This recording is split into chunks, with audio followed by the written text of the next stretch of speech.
Hello and welcome to Casting Roles, a persistent D&D campaign played by a bunch of theater nerds. Thank you for joining us. If you're liking the show, please don't forget to like, follow, and subscribe. And if you'd like to reach out to us on social media, you can find us on Twitter at Casting Roles and on Facebook, Instagram, and TikTok at Casting Roles ILM.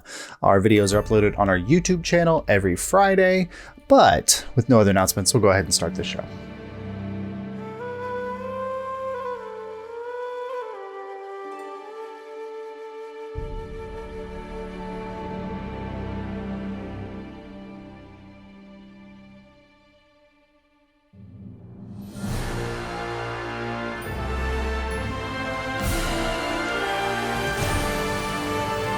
So, ticket takers, after traveling to the coastal community of Bogtown, you uncovered a weird loss of memory among many of the people who had been spending time there. People disappearing and being forgotten. You delved into the waters to find that this was probably being caused by a creature of some sort. Kaimana scryed on the creature, saw the death of one of the taken individuals.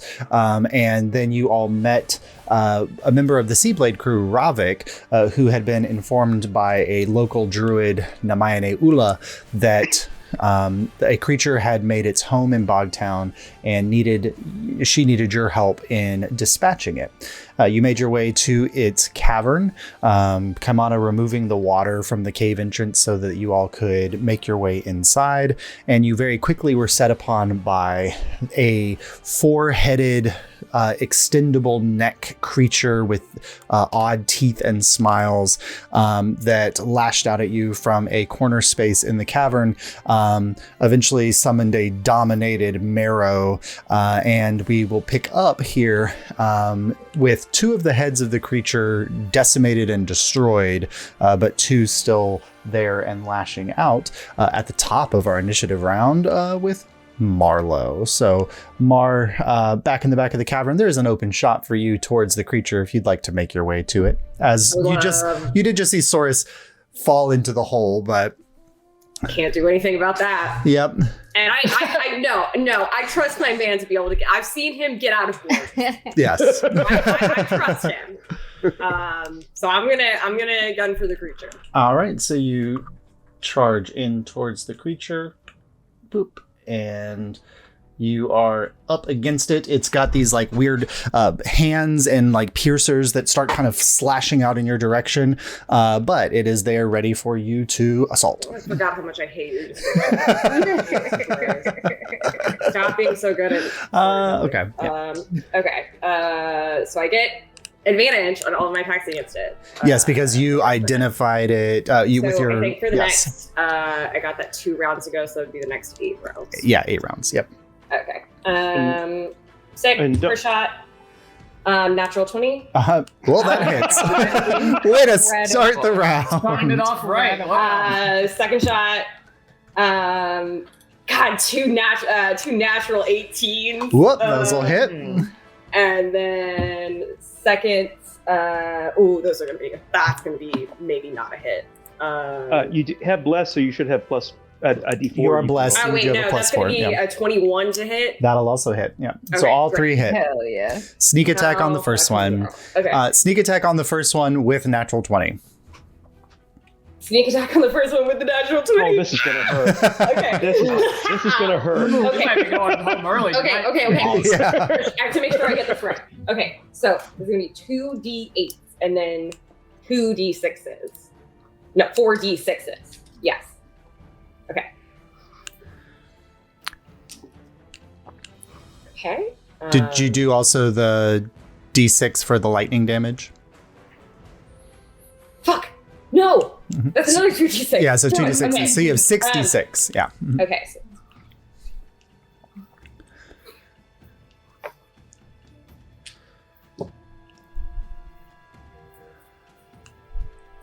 $30 points of damage on the first actually hit. Was not great.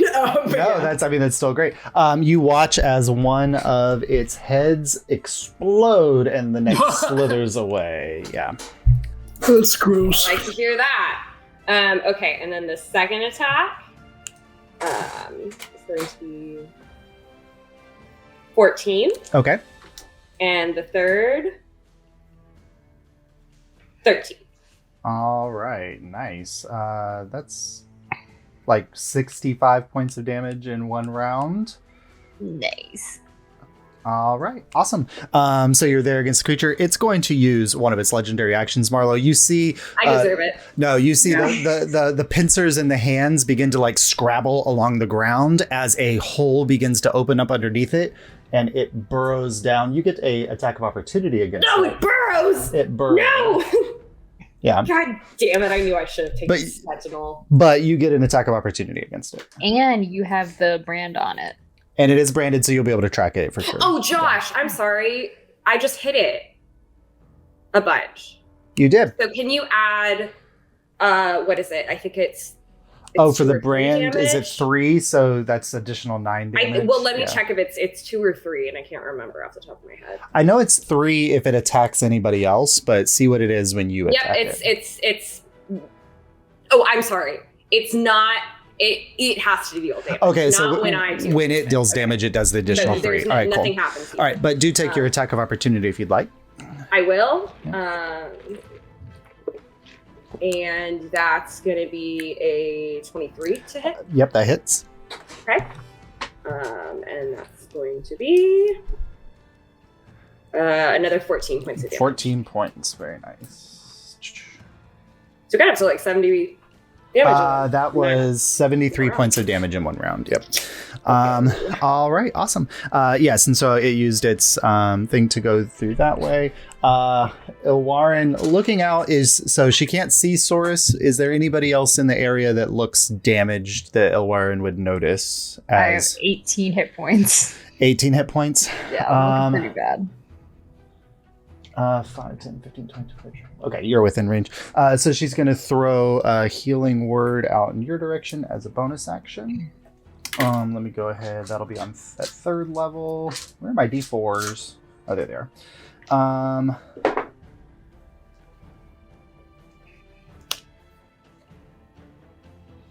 right, so that's 11 points of healing back to you, Jordan. And then she's going to take a swing at the marrow with her trident. That'll hit. And that's a low roll, Ilwarin. But the marrow does take 12 points of damage. So, all right, cool. Which takes us to initiative count 20. As the creature burrows into the ground, you feel like the rocks kind of shifting, and the cavernous wall structure begins to kind of shake. And just as before, where some of it collapsed in, I need, let's see, Saurus, go ahead and roll a d4 for me. A 1 will be in this area, a 2 will be back by our trapped individuals, so we'll get this crew. A 3 up here where the marrow is, and a 4 at the cave entrance. 1. A 1, so that actually will hit nobody, except for the shade. Does the shade have hit points? It does. Okay, so it needs to make a dexterity saving throw for me. I don't know how. What is the shade's dex? Is it dexterous? It's a 2nd level spell.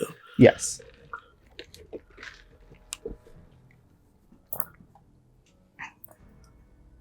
Also, Josh, is it just clarify for me, if the hole had opened up underneath me, it had been a free action for me to hold up a sign that said "uh-oh" on it and then stare down as like a hug in space? 100%. And this is not holes opening beneath you, it's holes opening in the ceiling.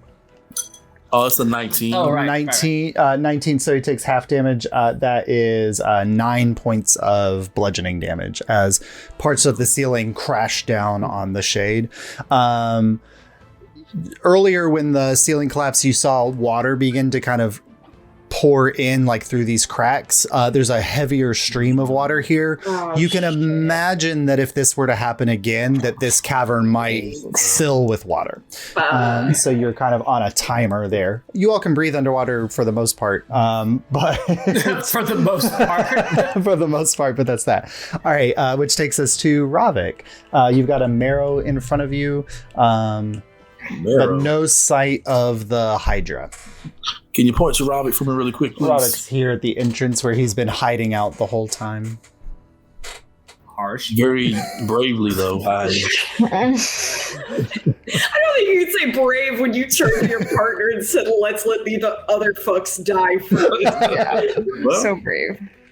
Ravik strikes me as like kind of a Mulder in this situation from the X-Files, where he was like, everybody's not listening to me. I think but he's I'll tell you, more- that creature's out there. I think he's more like that other fuck from X-Files. The one who's This is the one that evil replaced later. Mulder. Yeah. There's like a cute little evil guy. Oh, the one who gets locked up in that chamber. Yeah, I love him. Yeah, Ace has got a soft Love a spot cute for. little evil guy. Yeah. Am I within 10 feet of that thing? Yeah, Kaimana's in the way, but you are within 10 feet of the way if you want to hit it with your whip. Yeah, I think I'm gonna whip it real good. I'm gonna whip him. Okay. Evo that shit. And looks is Source engaged with him? Saurus is in a hole, but Kaimana's engaged. Kaimana is engaged with him, so you'll get sneak attack. Yeah. Cool. I just wanna be sure. That's another one for the out of context. Yeah. Saurus is in a hole. Is Source engaged? Source is in a hole. Saurus is no. Yeah. All right, that's a 20 to hit. That Not hits, natural. and you get sneak attack. Okay, so I already have my Shadow Blade out, right? Do I have to... You do, but Shadow Blade, unless you're throwing the Shadow Blade, this is your whip.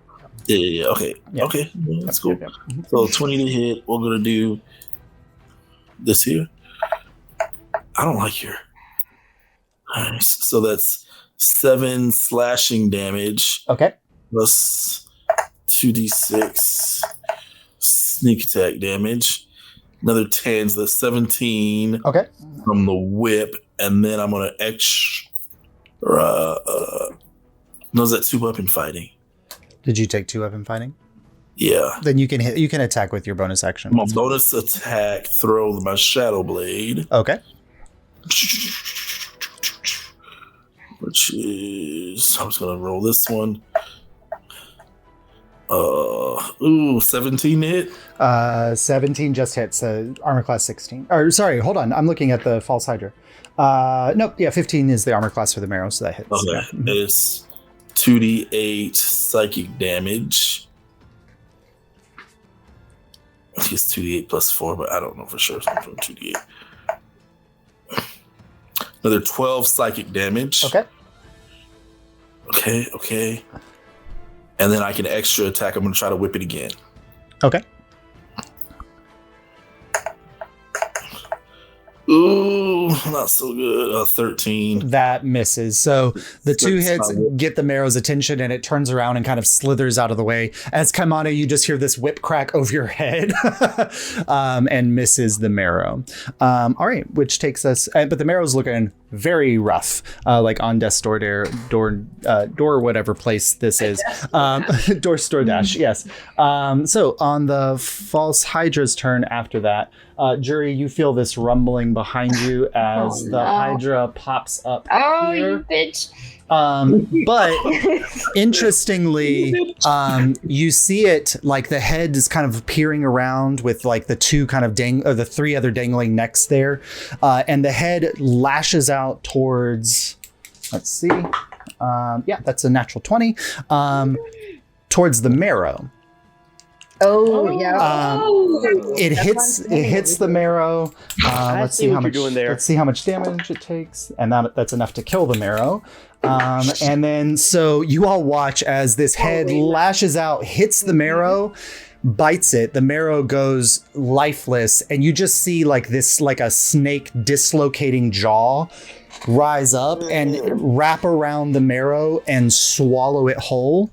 And while that's happening, a second head bursts out of one of the dead necks. Oh my god. That second head, smelling blood in the water, shoots down into the hole and is going to make an attack at Saurus. No. Saurus, that's a 23 to hit. Yes. 2d6 plus 5. Oh, that's 5. That's 15 points of damage to Saurus. I'm down. So it kind of hits you. This is very odd, but I need you to make a Constitution saving throw.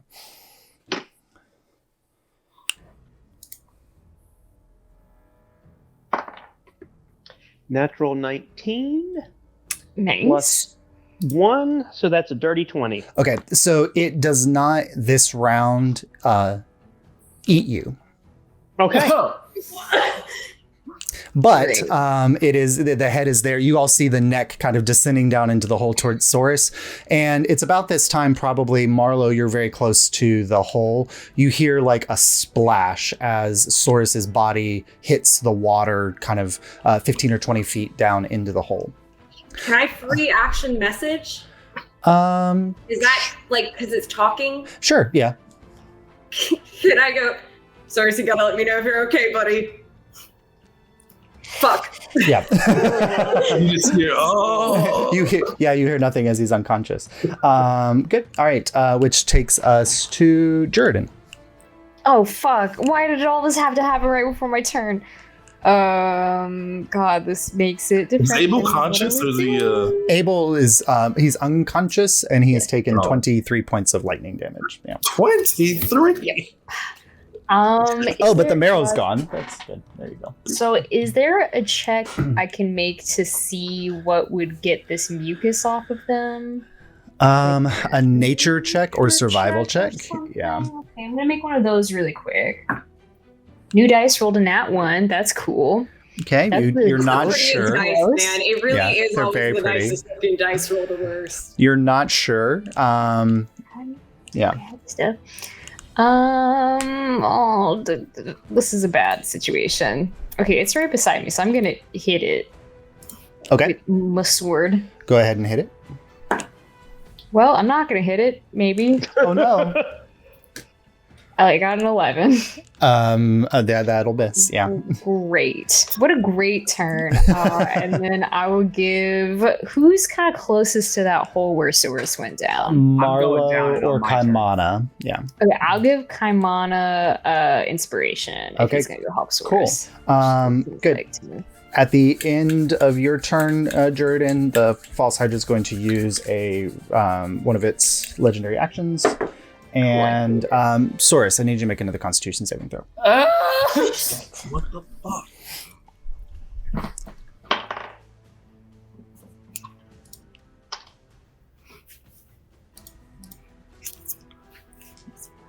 $14? So Saurus, did you use bless? Pardon? Did you use bless? Yes, that added 4 to Okay. the roll. Oh wow, Okay. with 4. Saurus, in a moment of awake, you feel the bite, which is 2 death saving throws. Oh, And then you feel the gulp as you fall down the gullet of the creature. Let's see. It does not regrow a head from eating Saurus. Saurus is not dead. Saurus is just inside the creature, but down 2 death saving throws, Saurus. yikes. All right. Which takes us to Saurus. At the top of your turn, I need you to make a death saving throw. Oh god. Oh no. Fuck. Am I still blessed? Does bless work on death saving throws? I believe it does, right? I Because think it established does. that's just it's still a saving throw. Or it's like a regular roll. Yes. It says blessed. It does. It will be affected by the benefit spells such as bless. So yes. 12. 12. That is a success. So you have 1 success, 2 failures. Good. At the end of your turn, it's going to use its second legendary action. How many does it get? It gets 3 per round. This would be a third. Well, it just went, and it used one after okay, jury, so and it it's used after source. right. Yeah, so it restarts at the That's beginning. bad. So it's I gonna hate this. it's going to kind of angle down. The head lifts up out of the hole and looks down the hallway and sees Kaimana, Ilwarin, and Abel. I need all of you to make Constitution saving throws with advantage. You mean Ravik? Sorry, Ravik. Hi, Ravik. So con saves? With advantage, because you are wearing your hearing is Oh my god. 4? a 4 is a failure, but you still take half rolled damage. 2 3s. Are you serious? You still take half damage, and Ilwarin 8. also failed. 8. So you all take 11 What points of the- damage How did I roll 2 3s? from a sonic blast ricocheting down the hallway from the head. And that actually used up its last. That takes 2 legendary actions, so that's the last 2. All right, Kaimana. Just That's Jeff got quite a that's up to you, Kaimana. I'm trying to see on my character sheet how many. You have 1 hit dice per level, right? Yes. Yes. Okay. Does Saurus, for the purposes of casting Wither and Bloom, if I cast it on the creature, does it also cast on Saurus? Unfortunately not, because he is inside the creature, and so the spell would hit the creature but not penetrate into the creature. There's a way to get Saurus out, but it... Yeah. Not fun. Let's cut him out of his gullet. I think I'm gonna have to do some open Next surgery. Yeah. All right. I'm looking at the map right now, and I'm thinking, You're right here, Kaimana. yeah. If you can attack the neck, that's probably a good idea. Yeah, sorry, I'll put the neck out here. So the neck is right here right now, because it looked down the hallway. What is that? Is that a Smurf? It's like a little guy. It's just a little guy. Little guy.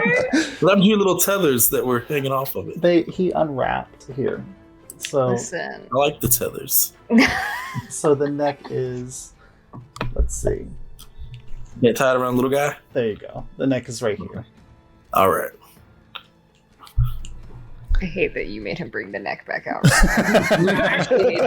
I enjoyed the neck. Is this like Wait, pause. a snack, or does it like move like how like a human neck would, but just like extended? You know what I mean? Yeah. I like to think it's like little nightmares. I was gonna say snake, but then you gave me a much better image. Whatchamacallit, the Abyss. Yes. Yeah. Yeah. Okay, I am going to hit it with a 3rd level Wither and Bloom. Okay. Go ahead. It makes is it a con save? Yeah, and that's so it's a 10-foot radius. Yep. So I also want, I can't tell who's in base to base with it right now. Juridan, and if you place it in the right position, it could get Juridan and Marlowe, and also Abel. Yeah. Oh, good. Go ahead. Yeah, I want to do that. Okay, cool. It rolled a natural 1 on its save, so that's a failure for it. And then Marlowe, Juridan, and then Abel can roll. Is it 3 hit dice at that level? Ooh. Or is it? Yes. Okay, 3 hit dice. Nice. Abel regains 17 hit points. Noise. I forgot my shadow spawn is supposed to go after me. So there was no target for it to hit on its turn. Okay. Because the creature was burrowed. Yeah. Okay, that is. Yep. Thank you for reminding me. Yeah. But it is still there, and it's being ignored by the. So he takes Nice. 13 points of necrotic. 13 points. Nice. Didn't it take damage from Jace's mark? Oh, it did. Good. So that's when it attacked me, and when it attacked the other creature. That's an additional 9 points of damage. Yes. Good. Yep. Mhm. Oh yes, thank you for catching that. Yep. Thank you, Source. Yeah. No, this is like maybe- the first time I've used this in combat, so I'm very bad at like. It's been on. It truly has been on Yorian for so long. It's been on Yorian since I got the ability. Yorian has been like randomly like getting in like not bar fights, like fights at prison with people and being like punching somebody, be like, what the fuck was that? All right. Good. Anything else come out on your turn? I'm going to move up to the creature. Okay, so it will get an attack of opportunity on you unless you just want to move up to its face. Its face. Okay, cool. So you move up about 10 feet and you are now face to face with the grinning creature. You can see like viscera kind of off of its face where it ate the marrow. And you don't know, but Saurus as well. All right. That takes us to top of the round, Marlo. Okay. Saurus is a 6 foot tall rat. Yes. Would I be able to see a bulge in the creature's neck where my rat friend is? Make a perception check.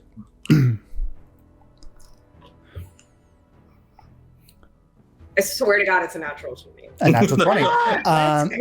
Yeah, so you see that like kind of like in a snake's body, you see kind of a lump moving back at the backhand side here towards the main body.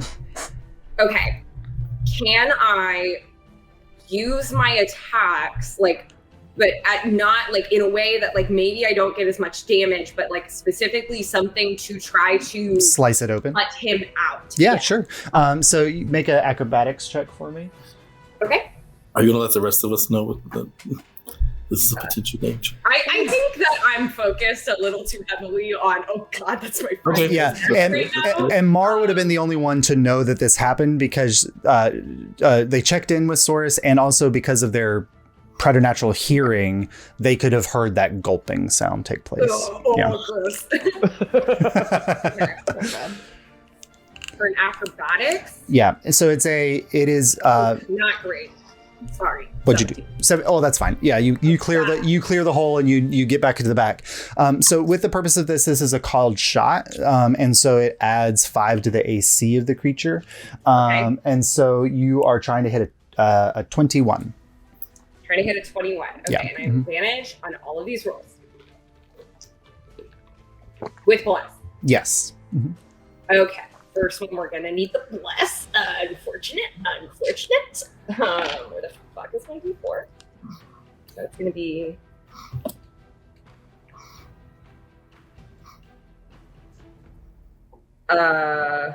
Okay, so 23 on the first one. That hits. That's with sneak attack. Yep. Way higher on the second one. Way higher on the third. So all right. 3 hit. Yep. All three hit. I will let you know, Marlo, that the damage that you need to do to get the creature to either release its prey or regurgitate its prey is you need to hit a threshold of 50 damage points. I need to hit 50? Yeah. Okay. Shit. All right, let's go. Okay, 2d8, 46. Let's go. Wait, no. 60. 66. Mhm. That's my left side. Oh shit, that's a lot. Okay.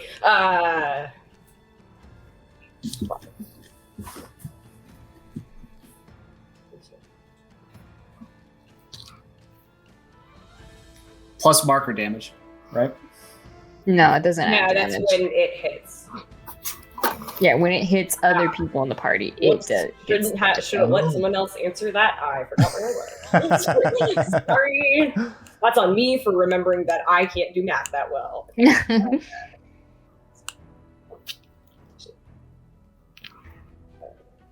And it's 50 hit points in a single round. That was, but yeah. Right. Yeah. Oh god. Yeah.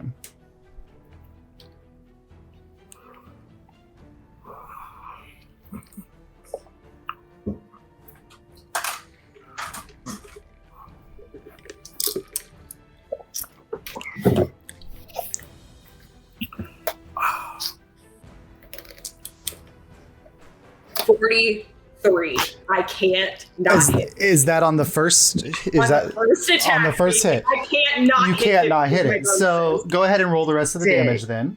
All right. I rolled so many 5s and 6s. That's awesome. It's coming through for my boy. Okay. So now we're back to 1d6 and 1d8. 14. Okay. Why are you licking That takes it above 50. Yep. And Okay. where are you? Oh, there's a little piece of on you.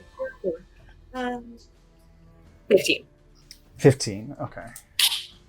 How much was that? That was a total of. Hold on. 75.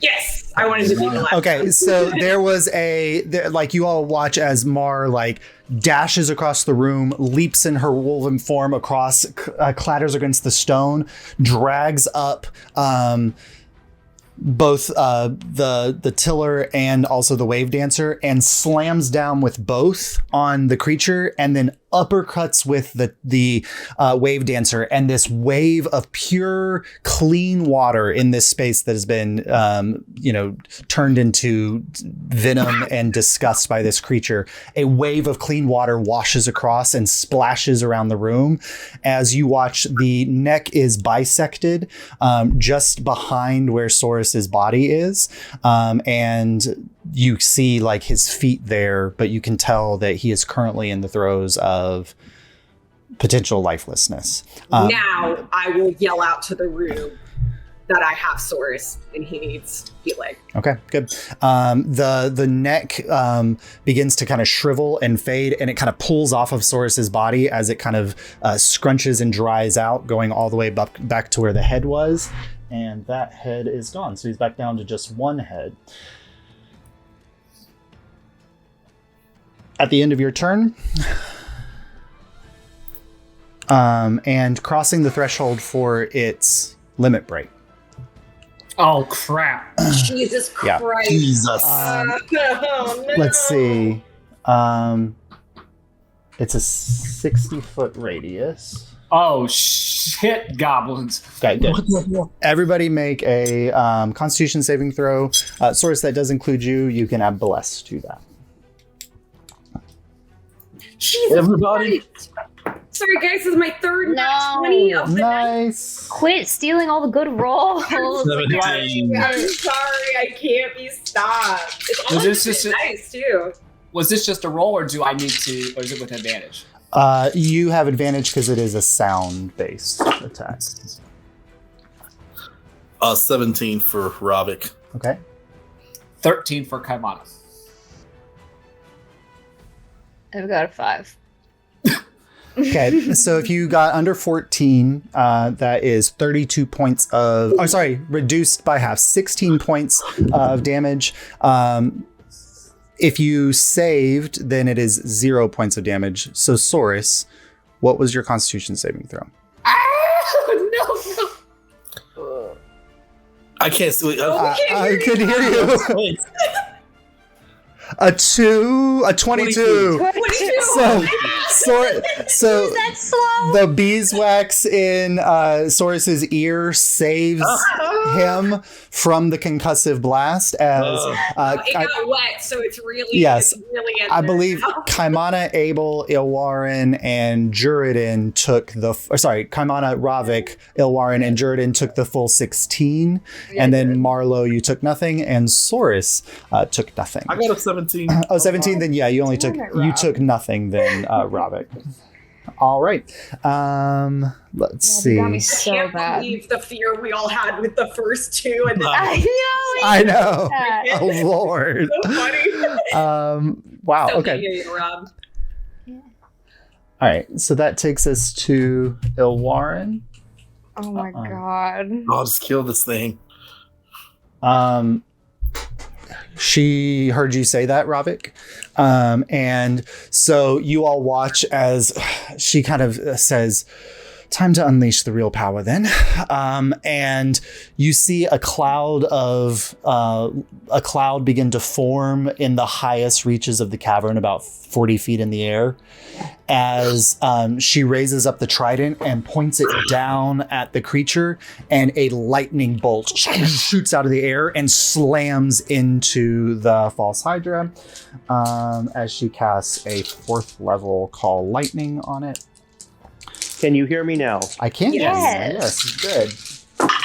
Yeah, I rolled a natural 19. I Nice. am gonna say, I'm not, God. Josh, this is not me commenting on you. This is me commenting on this character. Did just shout out for healing, and this bitch was hired for healing, so I am just like noting this. That's This will be fine. noted. It is, but also Ravik was like, kill this thing.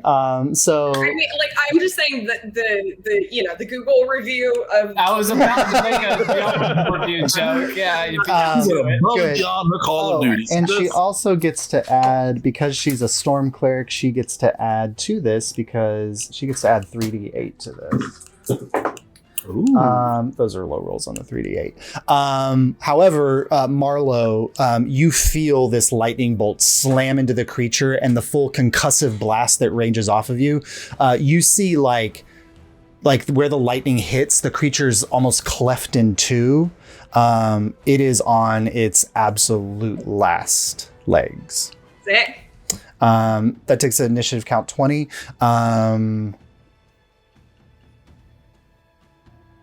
Which layer action?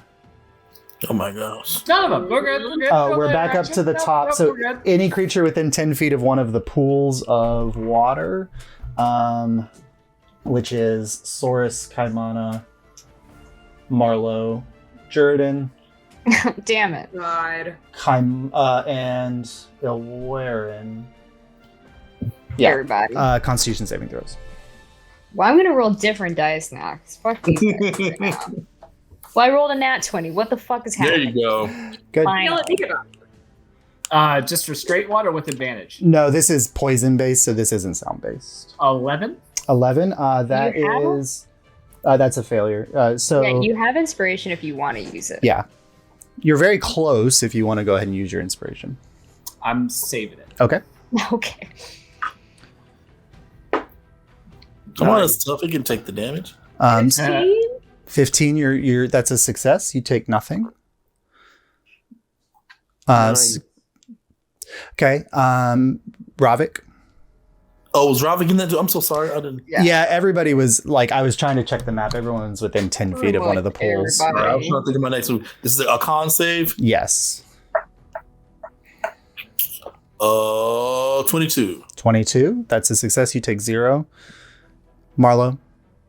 I got a 15. That's a success. You take 0. Jurden takes 0. Kaimana takes Hell yeah. 8. And you watch as the cloud roars across the room, and you just hear, and then silence from Saurus. Oh my god. I'm gonna kill this bitch. This is her fault. Yeah, This is literally her fault. probably is. I thought I could kill it with a lightning bolt, and I could not. No, I'm not mad at you. Oh no, I know, yeah. I'm mad at this character. All right, which takes us to Ravik. You see the creature is kind of on its last little bit here. If you want to move in, Yeah. How far can I get with all my movement? As close as I can to it. let's see, it's 5. I want to stay 10 feet away at least. Okay, so you can get Yeah. there. Okay. Is that 10 feet away? Yep. Cool. I'm going to try and go to my spells. Scorching Ray. Okay, go ahead and make your 3 attacks. This bad boy.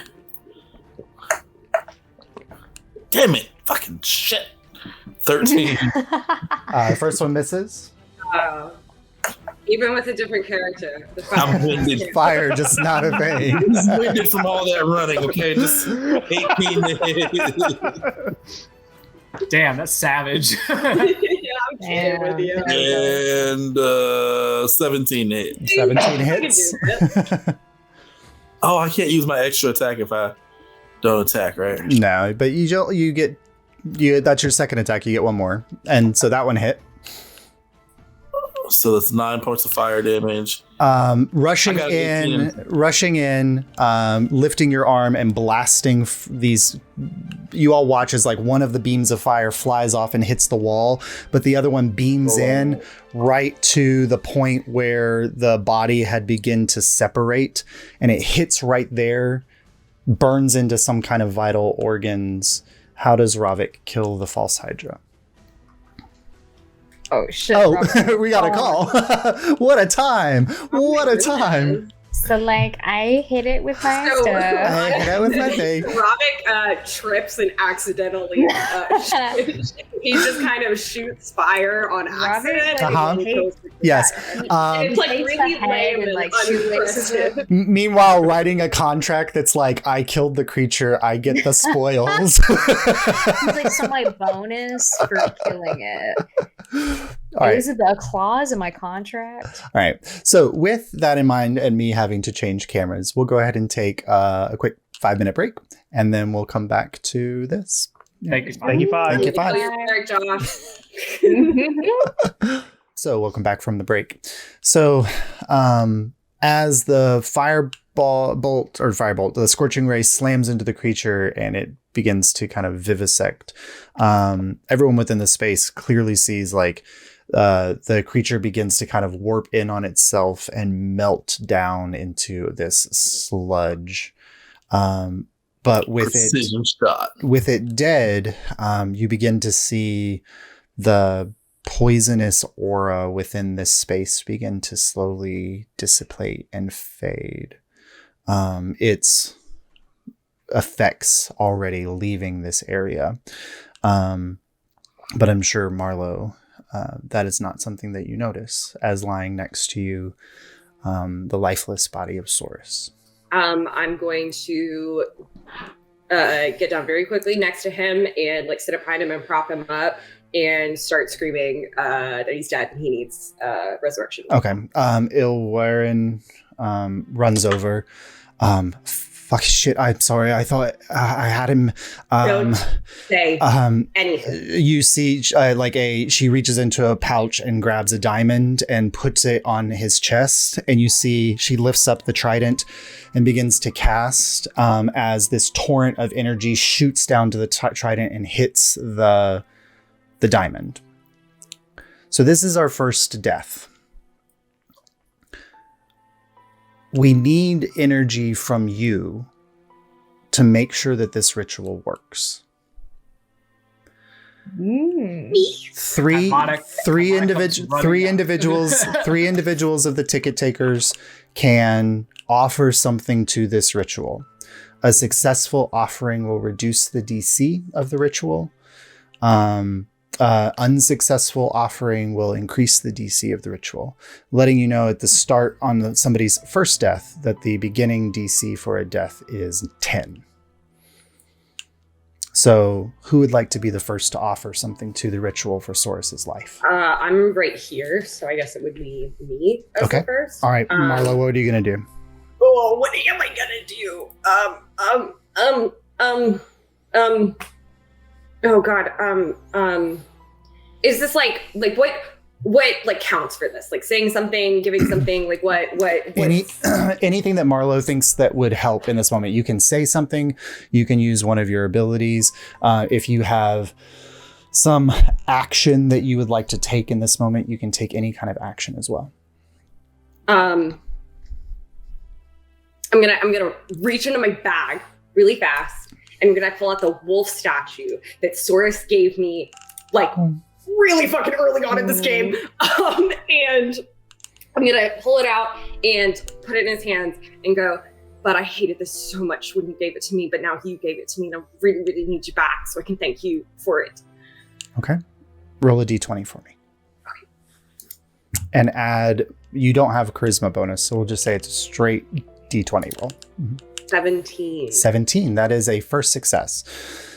So the DC on the roll is now 9.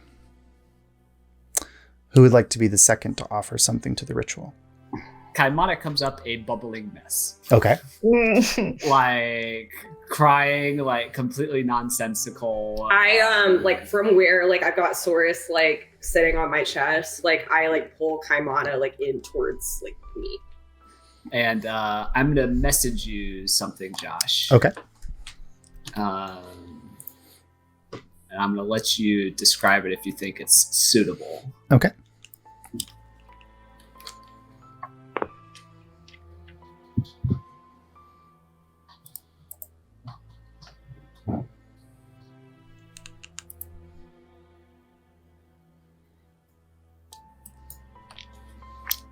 Okay. So you all watch as Kaimana comes up, and you've all noticed that there has been some graying in Kaimana's fur, that he seems to be aging at a rate that is perhaps accelerated.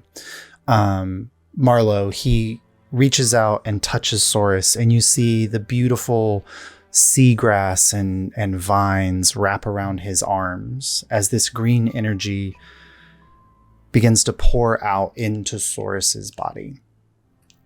Come on, roll a d20 with advantage for me.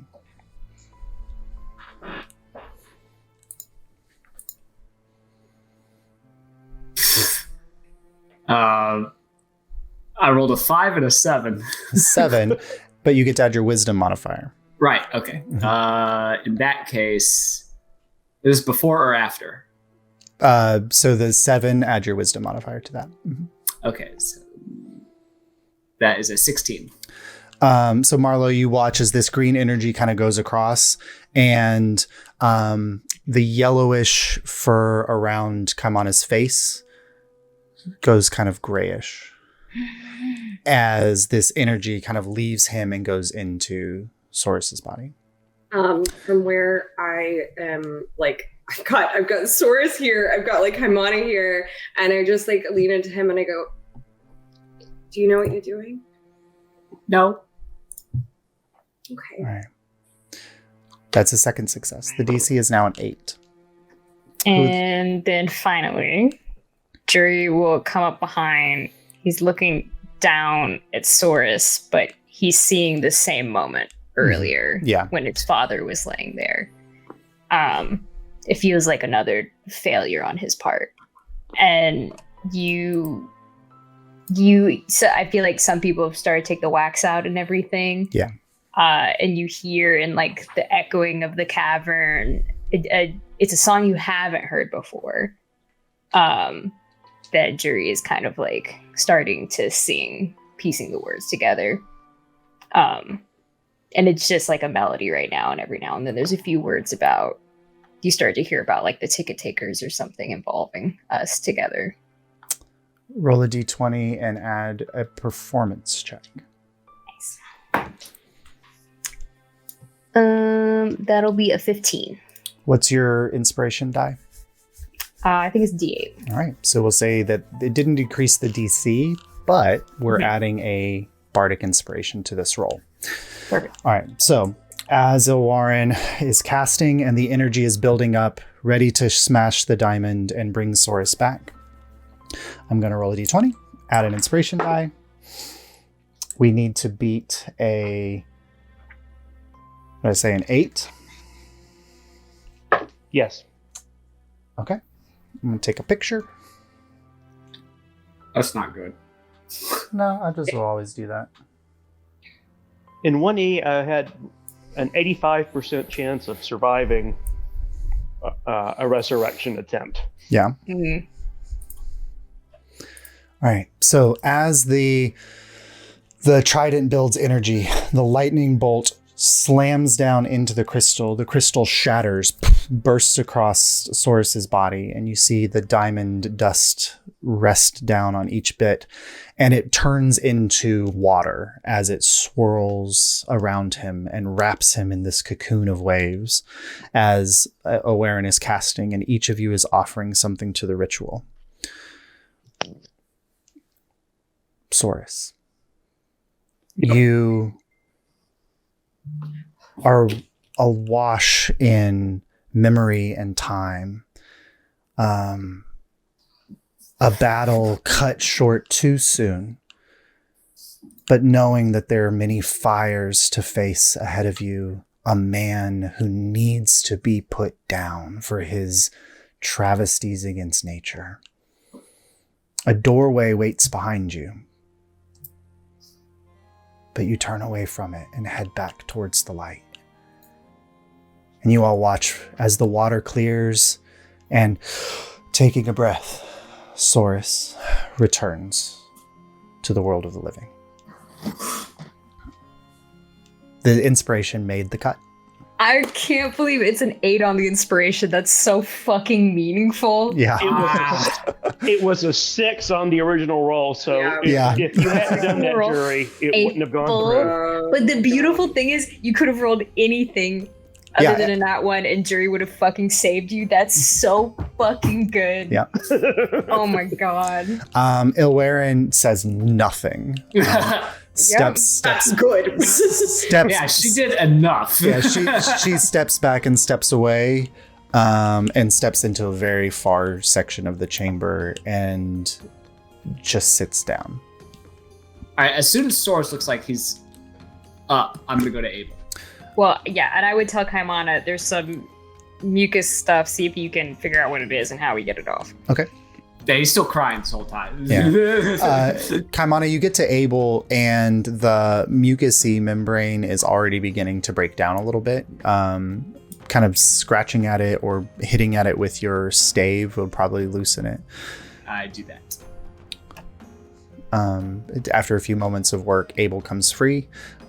He kind of is unconscious, so he kind of tips forward. You catch him and gently lay him down in front of you. Would I think that Healing Word would pull him out of this, or what would I think would You be? can make a medicine check if you like. All right, let's do that. I'm gonna cast Healing Word on Soros while we're doing this too. Yeah, because he's currently at 1 hit point, so that's good. Yeah, that's his third 27. level. 27. So you get the sense that he may be under the effects of some kind of paralytic toxin. Okay. Oops, I'm at Cure Wounds. Does I'll call out? Anybody have time and dust? What are you trying to cast? Greater restoration. With a 26, you would understand that like a lesser restoration would probably reveal this. Yeah. I don't have that. Oh, there you go. I like I cast Cure Wounds on Soros first, and he gets 17. Okay. And Jerry seems like eerily calm, like strangely calm, and he goes over to Kaimana and like puts a hand on his head and is like, "Don't worry, it's okay. Just sit down and check the wildlife or something." And I go and He does that. At some point, you hear him be like, "There's a snail." that's good. The snails are great. I'll cast Lesser Restoration on Abel and on the other person too. Okay. So Eliana Aquitaine. Yep. Yeah. So you watch as like the toxin kind of leaves their body. They don't wake up, but you get the sense that it might just be sleeping off the effects rather than being trapped. That they're kind of healed up from that. Ilwaren kind of raises up from where she had lowered herself and breaks Eliana free. And she kind of looks to Ravik. I think it might be better. She's not British. I think it might be better, Ravik, if we leave them to themselves. We might have caused enough harm as it is. You're muted. You're muted.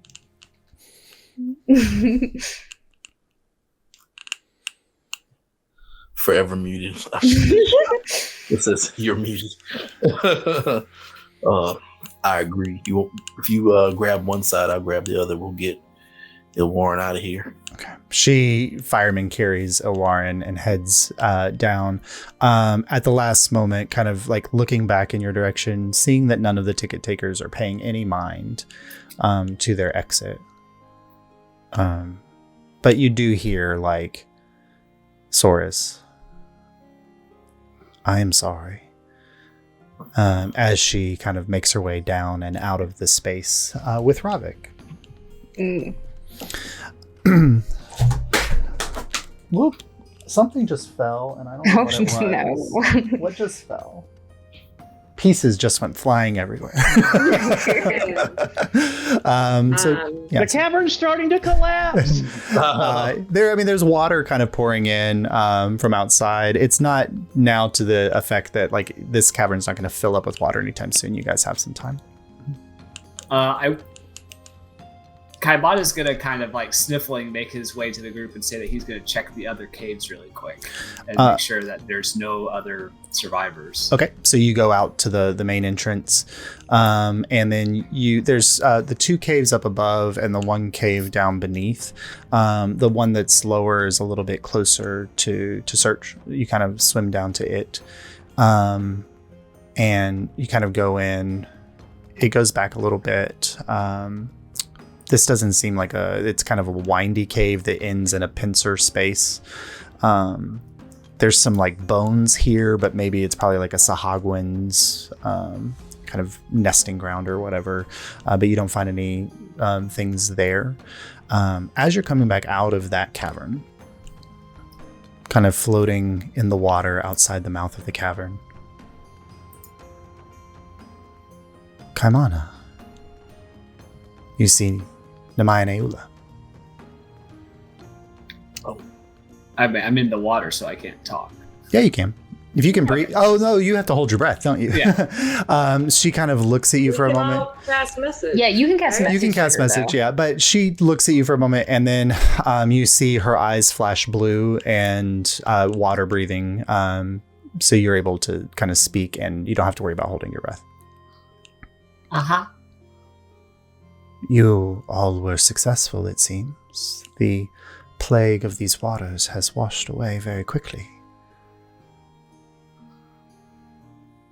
It wasn't cheap. I see that.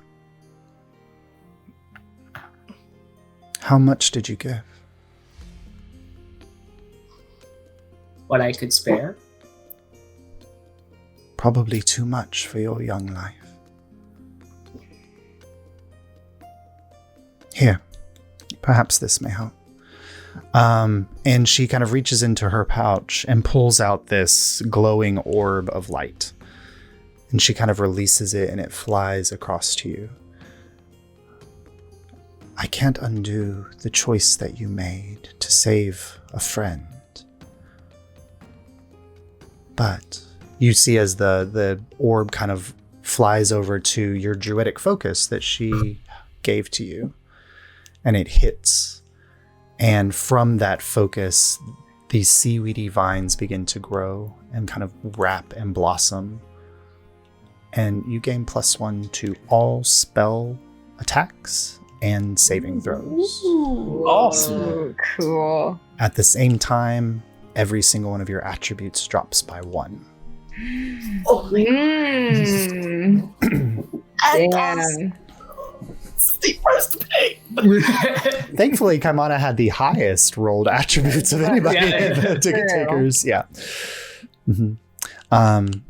She says, I will go with you back to the cave if it is all right. A cleansing rite needs to be performed, and you may be able to help with that. Yes. So she kind of takes you by the paw and swims with you. So meanwhile, back in the cave, Saurus...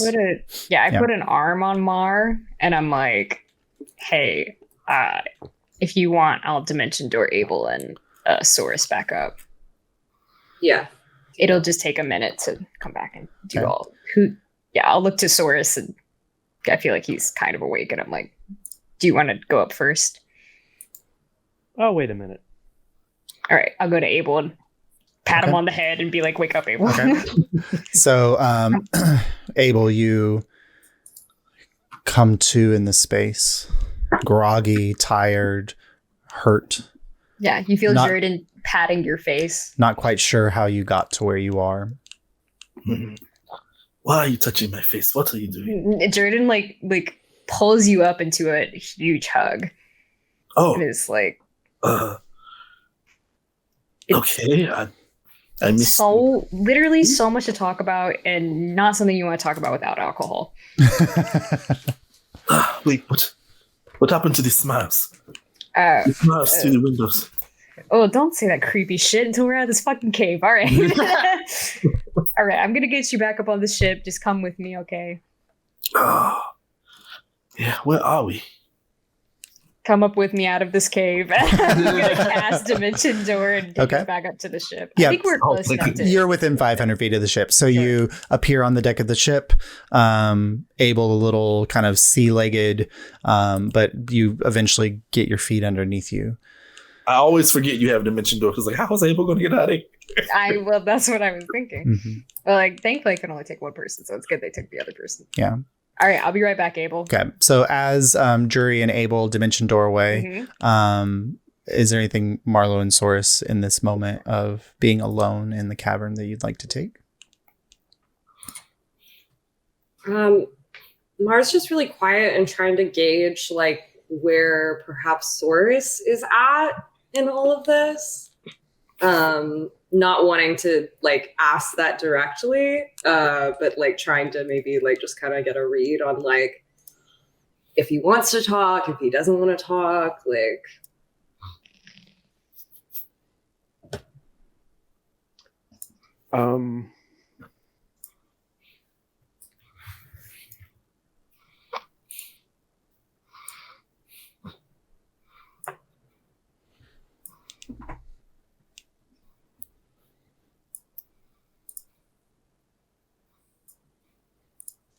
It was tempting, but we still have work to do. Thank you. Oh, man. Thank you. All right. As the moment passes, you see Kaimana return with the familiar visage to Marlo and Saurus, the sea elven Namaina Ula, her wrapped in the seaweeds and she kind of steps up with her staff. You all did quite amazing work here today. The people of Bogtown may never know, but nature will remember.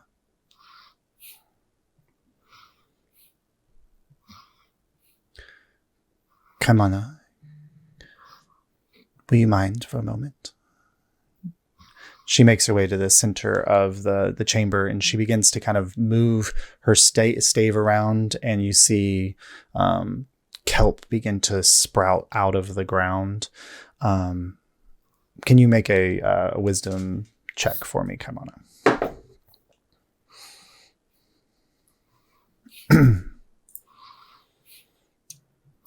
9. 9. That's enough with the help that she's offering here.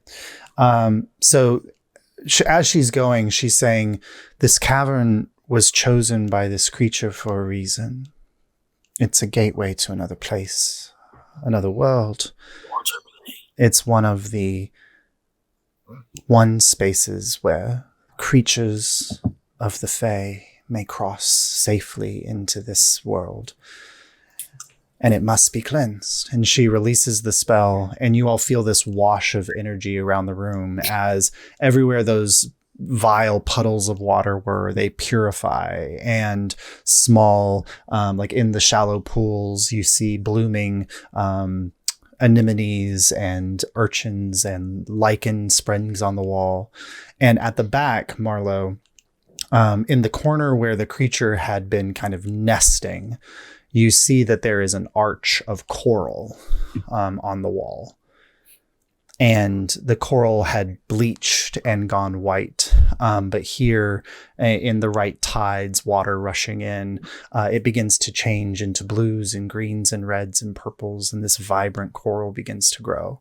And just as Jury's dimension door pops back into space and Jury appears, the Fae gate in front of you opens. And for a moment, you see the true shape of a creature waiting. And then they step out and take the form of a red-haired young youth, jaunty hat and appearance. I never thought I'd see you lot again. Cousin, we have things to talk about. As you all recognize the voice of Robin Goodfellow. Oh, hey what man, is long it? time no see. Oh, Yes. Blue Jay Dice Guy! Honestly, your timing could not be worse. How are you? Well, so sorry. I've been trying to get back into the space, but all of the Fey portals are currently closed, except for this one. Thanks, Hermione. The Summer Queen is shutting down traversal into the Fey. We want to bring all the Fey home, but there's one who eludes us. Cousin. And each time he says cousin, Jury, he's looking at you. Yeah, I know he's looking at me. Mhm. Why do you keep saying that to me? Your mother, Wisteria, the handmaiden to Titania herself. Oh, fuck. Literally nothing you're saying are any words that mean anything to me. You honestly don't know. Obviously. Well, so ticket takers, I offer you 3 pieces of information on anything that you'd like. One will be about Wisteria, but anything else, because I'm going to make you another bargain.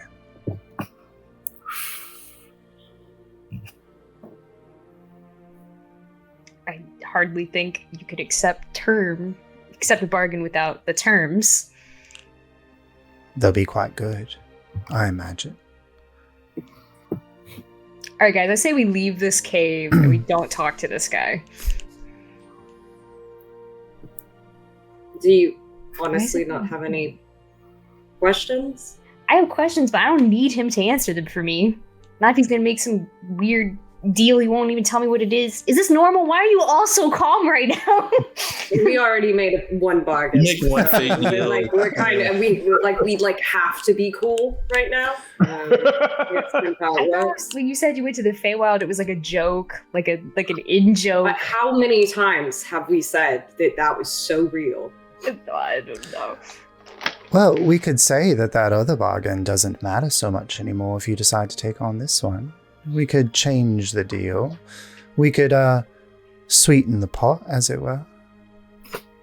Alright, So- gang. Hear me out, gang. Like, if we, refinance our fate, we're not, making 2 Fey deals. We're really just making 1 still. That's true. So No.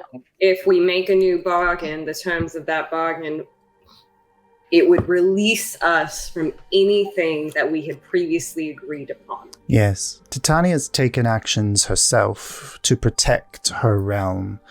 The name of the devil, while still useful, is not as necessary anymore. I turned to the rest of the group. Honestly, gang, that one was going to be really hard. I know that was a high priority, but I think that one's going to be really tough. I say we take the new deal and keep that as a bonus if we can get that as well. Yeah. I'll give you the 3 pieces of information and the new deal, and you can choose to maintain the original agreement or switch over to the new deal. That's up to you. Sure. No loss among family. I don't like her saying that. That's acceptable terms. So, questions, ticket takers? I look at Jury. Well, me? Okay. I mean, I'm not trying to put pressure on you, but do you honestly have, nothing you want to put forward in this situation? No, it's more like narrowing it down to 3 questions. I'll take one, then we can think about if there's any other things. I look to him and I'm like, am I Wisteria's legitimate child? You're not a changeling, if that's what you're implying. Am I did she have me through a magical thing or something? I think that you might recognize, and he kind of reaches out a hand, and you feel this tug of energy in you, Jury, and then suddenly you all watch as Juridan vanishes in space and then reappears 30 feet behind where he was standing. I don't like how you did that. I don't know what that was, and I don't like it. You did that. You were just responding to the energy that I released. You're Fae. I don't even know what that means. Well, you're like me. I don't like that either. Slightly diluted with the blood of a human man, but other than that. All right, someone else has got to ask a question. I mean, do you want us to ask for you about this stuff? Do you see Jerry? It's like the 404, like, air. I can answer questions about the world as it is. Maybe things that you don't know outside of this space. Timelines. And this is to the ticket takers. We've been fighting a priori. There's the shadow guys trying to take down the towers that are holding the veil back. And there's the stuff with the dragon. We need to know which things need to be done in which order, I think. I don't know that. Kind of what our priorities are there, I guess. You'd like to know how your enemies are currently aligning themselves? Yes. Well, Yep. on 3 fronts, then. The entire fleet of the Tidewaters has sailed out of the Vanishing Isle, heading towards the Blight. Awfully weird for a group that peddles with devils to be heading to the seat of power of the Veil in the realm. A dragon seeking power to fight against these Veil creatures currently storms above Azalor in search of lost treasures in a library deep beneath the seas. He's very much unaware of the bed that he has made with enemies of his own making. But perhaps Nuevia is the most at threat. They have something that the dragon wants. And the devils march there soon, too. So perhaps your island friends may need your help faster than anything else. Great. This is so great. Kaimana whimpers a little bit. I don't bring good tidings. The Queen is closing access to the Fae, and that's only happened once in the history of the realms. Why is she closing access to the Fae? The last time she did was just before Caiaphas broke free from his binds in the Abyss. She feels it might be dangerous. Stuff might spill into the Feywild. Yes. And she thinks that the Winter Queen might be partnering with them, so better to protect your lands from one front instead of many. Right. Her sister craves power in darkness. Death is her abode. The goddess of light and the sun cannot abide it. So we might be dealing with those forces as well. Not if the Fey realm's closed off, she can keep them contained. But here in Alyria, those shadows stretch long. And that's why you want my mom? Wisteria's the final key piece. For the Fae to be completely turned free from this realm, all of the court of Titania must be within its walls, and your mother refuses to return home. Yeah, that's going to be a hard bargain. Your second question, then? Or your third question, then? I look to Mar. Asking Mar to ask one question. Very funny.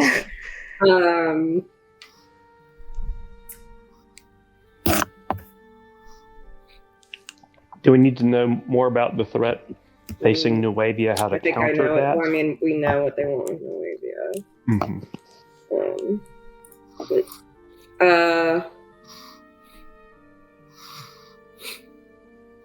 I mean, do we ask like a vulnerabilities question? Do we ask like, what do we ask? Like more technical based? We could, I don't know, maybe see if he knows anything else about what they want in Azalor.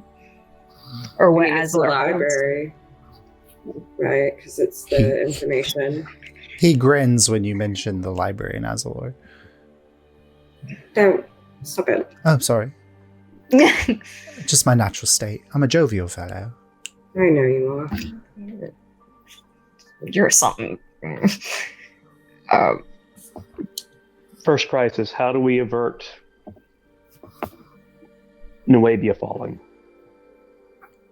Only when the lioness and her husband both survive in their tasks at play will Nuevia be saved.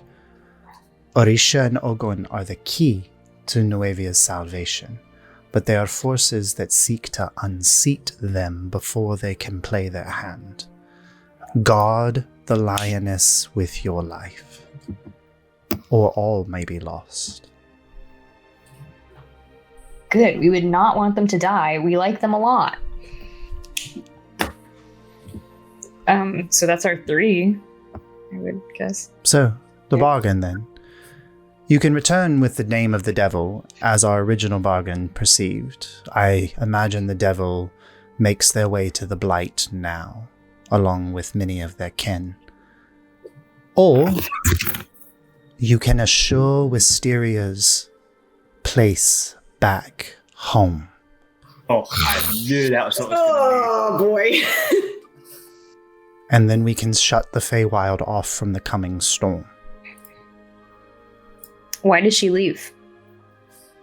Wanderlust. Much the same reason I imagine she abandoned you, young one. That's not why. It's more than that. She just won't tell me. Perhaps.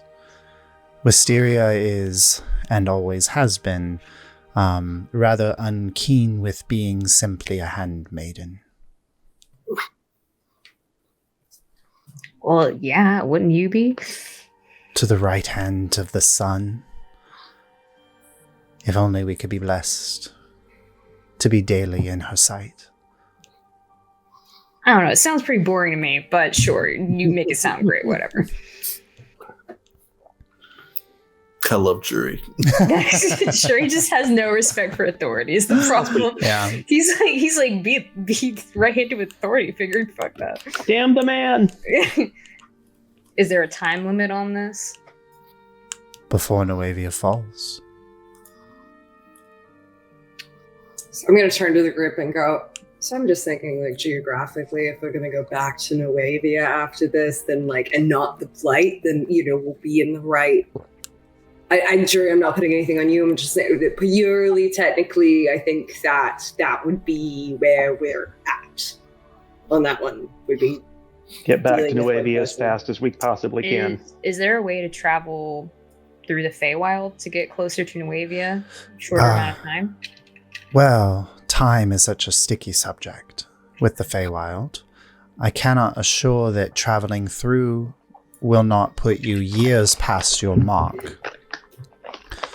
However, all you need to do is remove whatever guards Wisteria has put up preventing us from finding her. I can do the rest. You just need to remove whatever ward or protection she's put in place. We'll consider your bargain. Well, all you have to do, and he kind of reaches out a hand in your direction, Marlowe, and an energy kind of swings across to the ring. If you decide to take the new bargain, once you've removed the wards, turn the ring 3 times clockwise. It will let me know that you've accepted the new path and that we can come reclaim our wayward sister. If you choose to maintain the same bargain after a week, I will assume that the name of the devil will still be delivered within 5 months.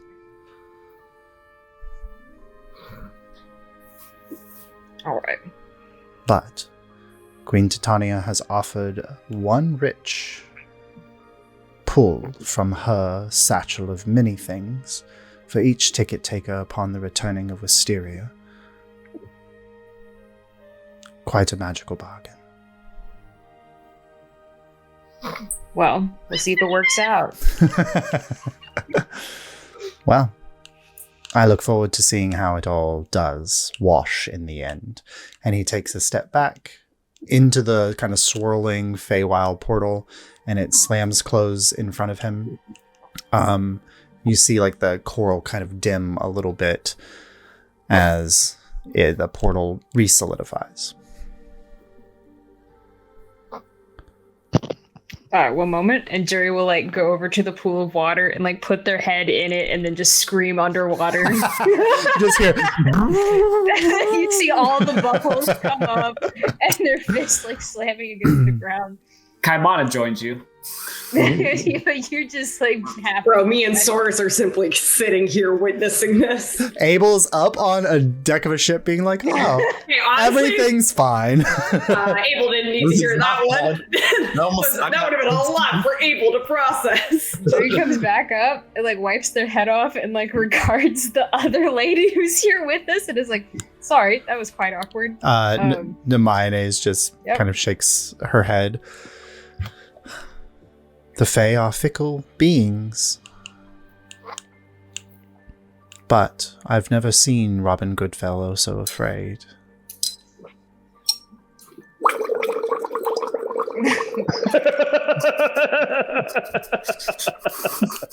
Well, I can't make any promises, but we'll see how it works out.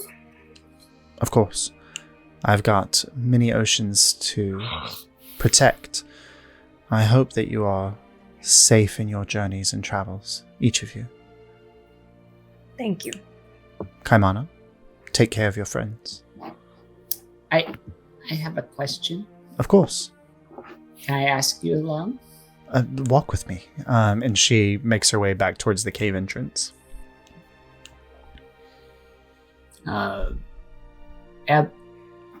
Assuming he's out of earshot. Yeah. Yeah, you're far away.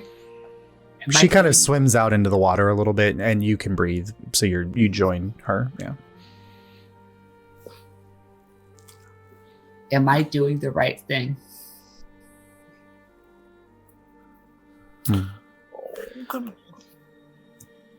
I think in this time, that's my picture. Wow. It's such an old picture. So she says, this is a time of chaos, Kaimana. And you are seeking to restore order. Sometimes it may feel like you're making dangerous decisions or deadly ones. But the very frame of nature is currently under threat.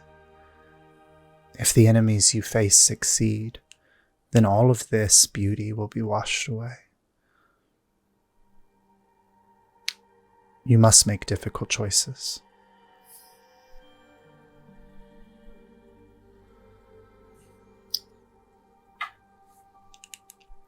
Will it...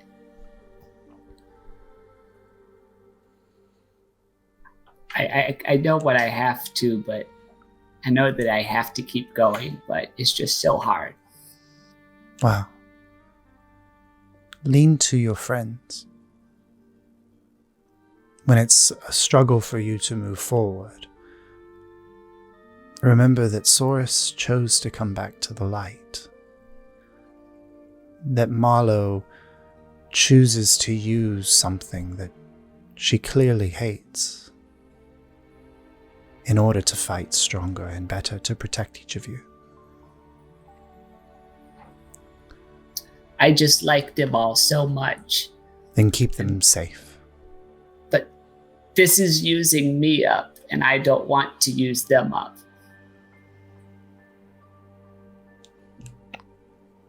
remember, as a druid, that we are not just protectors of life. We are protectors of the balance between life and death. And just as trees can grow strong and tall, sometimes they must die for new growth and new beginnings. The more you give, Kaimana, the stronger you become. And the better you can protect your friends and the world around us. It never gets easy, does it? And I don't know if it will be going forward. But there's a chance that on the horizon, there's a new dawn. And it won't be one of shadow. But it's you and your friends and people like you who will ensure that that's a possibility. And then you can rest. Okay. I'm sorry. Thank you. She swims away. You see as she gets a little bit further out, she shifts shape into a shark and disappears off into the depths of the water below.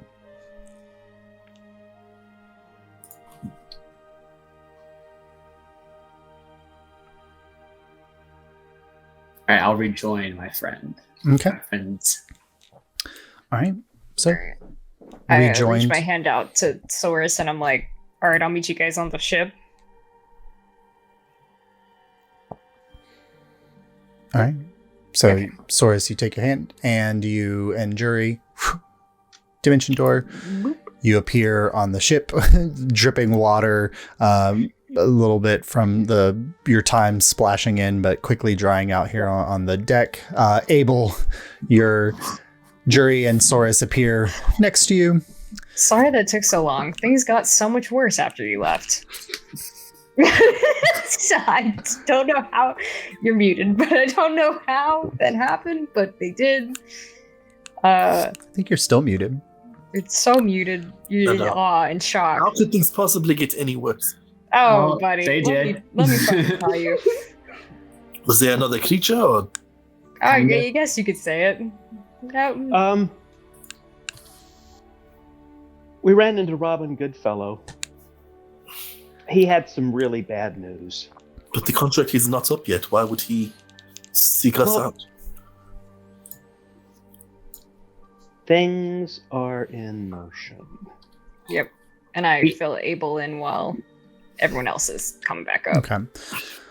Marlo and Kaimana, do you make your way back to the ship? Yeah. I want to really quickly just kind of like kneel down in front of Kaimana and take one of his paws and go, I saw what you did, and we don't have to talk about it. But I love you, and I need you here. And I'm so, so happy that you are here right now. Kaimana's gonna hug you and cry.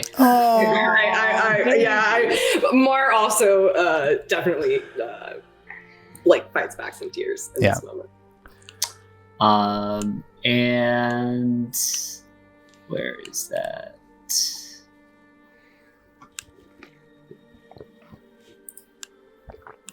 Yeah, he's gonna make a like as you guys leave, he's going to make a little heart out of water and freeze it.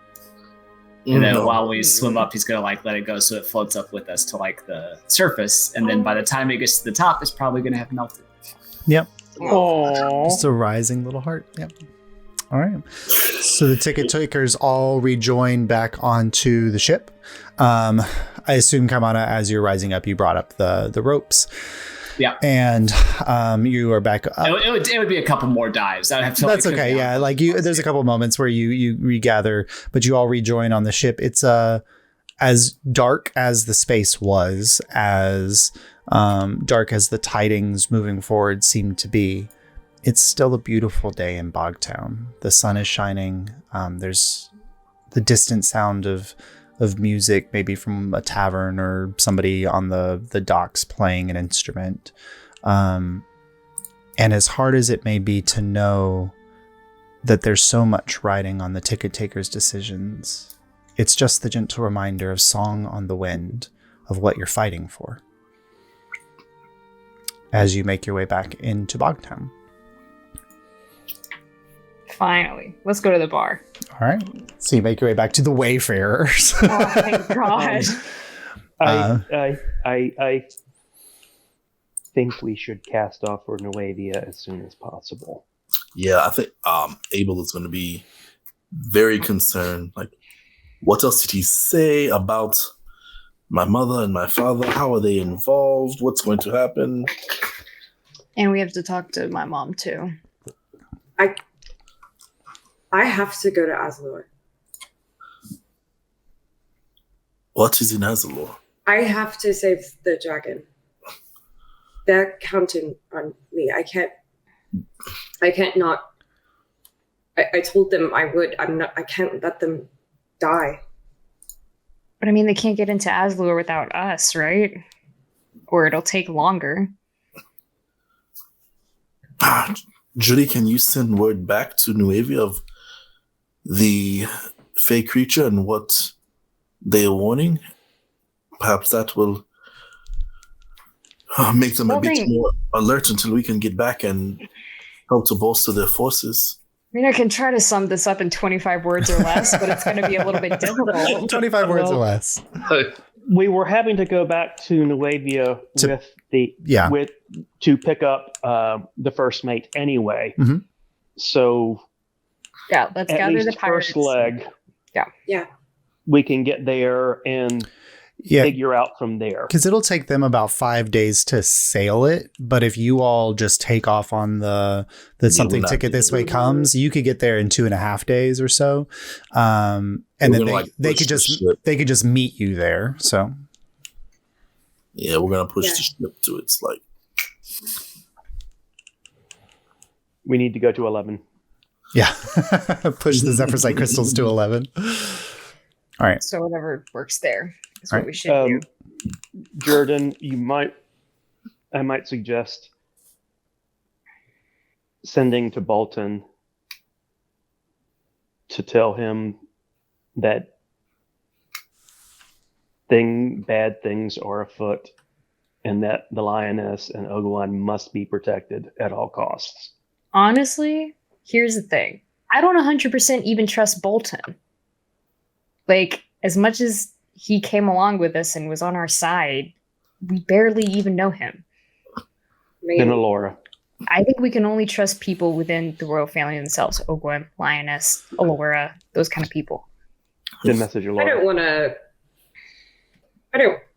don't want to say anything that would be considered treasonous in Nuevia. And this is not to say that Milton is more trustworthy than anyone else, but how much can we trust the other members of the Nuevian royal family? Yeah, we looked at Abel. Everyone looks at Abel. Who do we message Abel? What do we do? This is on the ship, right? Mm-hmm. Yeah, you're on the ship. You guys are like sailing back into the Bogtown Harbor. Yeah. Okay. I'm going to reach into my bag of holding and pull out the lantern of revealing and open the shutters on the lantern as wide as they go to see if the light reveals anyone scrying on us or make a perception check with advantage. And Your we do boss have is like, look, I promised. I know I promised that. well, we also have the anti-scrying shield up. You do. Yeah. So technically nobody could scry on here. Yeah, no one can scry on the ship. Yep, nobody can scry on the ship. Yep. Abel and Jurin worked really hard on that, and he would have remembered that. So yep, but it's not bad to make sure there's nobody invisible. That's true. We did. As we just learned with the thing. How funny would it have been if that's how we found that creature? We were just like, all right, let's make sure no one's listening to this conversation. Oh my God, what is that? Okay, so really quickly, I'm going to pull a Nazi out for comfort. So I'm going to tell you all something that I was sworn to. Don't make that face. I was sworn to secrecy. So many revelations from Abel in the last 3 sessions. You did get forgotten. That near-death experience really brought out the honesty. Yeah, that's exactly what he's going to say. The only reason I am giving you this information is because while I was trapped down there, the only thing I could think is who else would be left to help Nuevia if I die down here. And me telling you this could perhaps, well, it would amount to treason, but I need your help. Okay, Sully, I got this. Okay. You got this, Dad. Jerry holds your hand if you want. I'll Hand out hold for you. Yuri's hand. No. And I'll reach for Kamana's. Oh. Gotta reach up for it. Kneel down a little bit. Okay. I was given a prophecy from the dragon in the Violet Cloister. And once I went home with the prophecy I found, it was extremely true. Prince Vicus is not what he seems to be. It seems that long ago, a female Rakshasa came to the shores of Nuevia and forced our current sovereign to take in a young cub who must have been disguised by some type of magic and call him the Prince of Nuevia. Under the threat that if this did not happen, the female Rakshasa would return with clans and clans of Rakshasa to destroy our new island home. Prince Vicus is apparently a Rakshasa in disguise. And this secret has been kept from the Nuevian citizens since he was a child. I fear that that secret will cause Nuevia to turn against its rulers and eventually destroy it. I need your help to make sure that does not happen.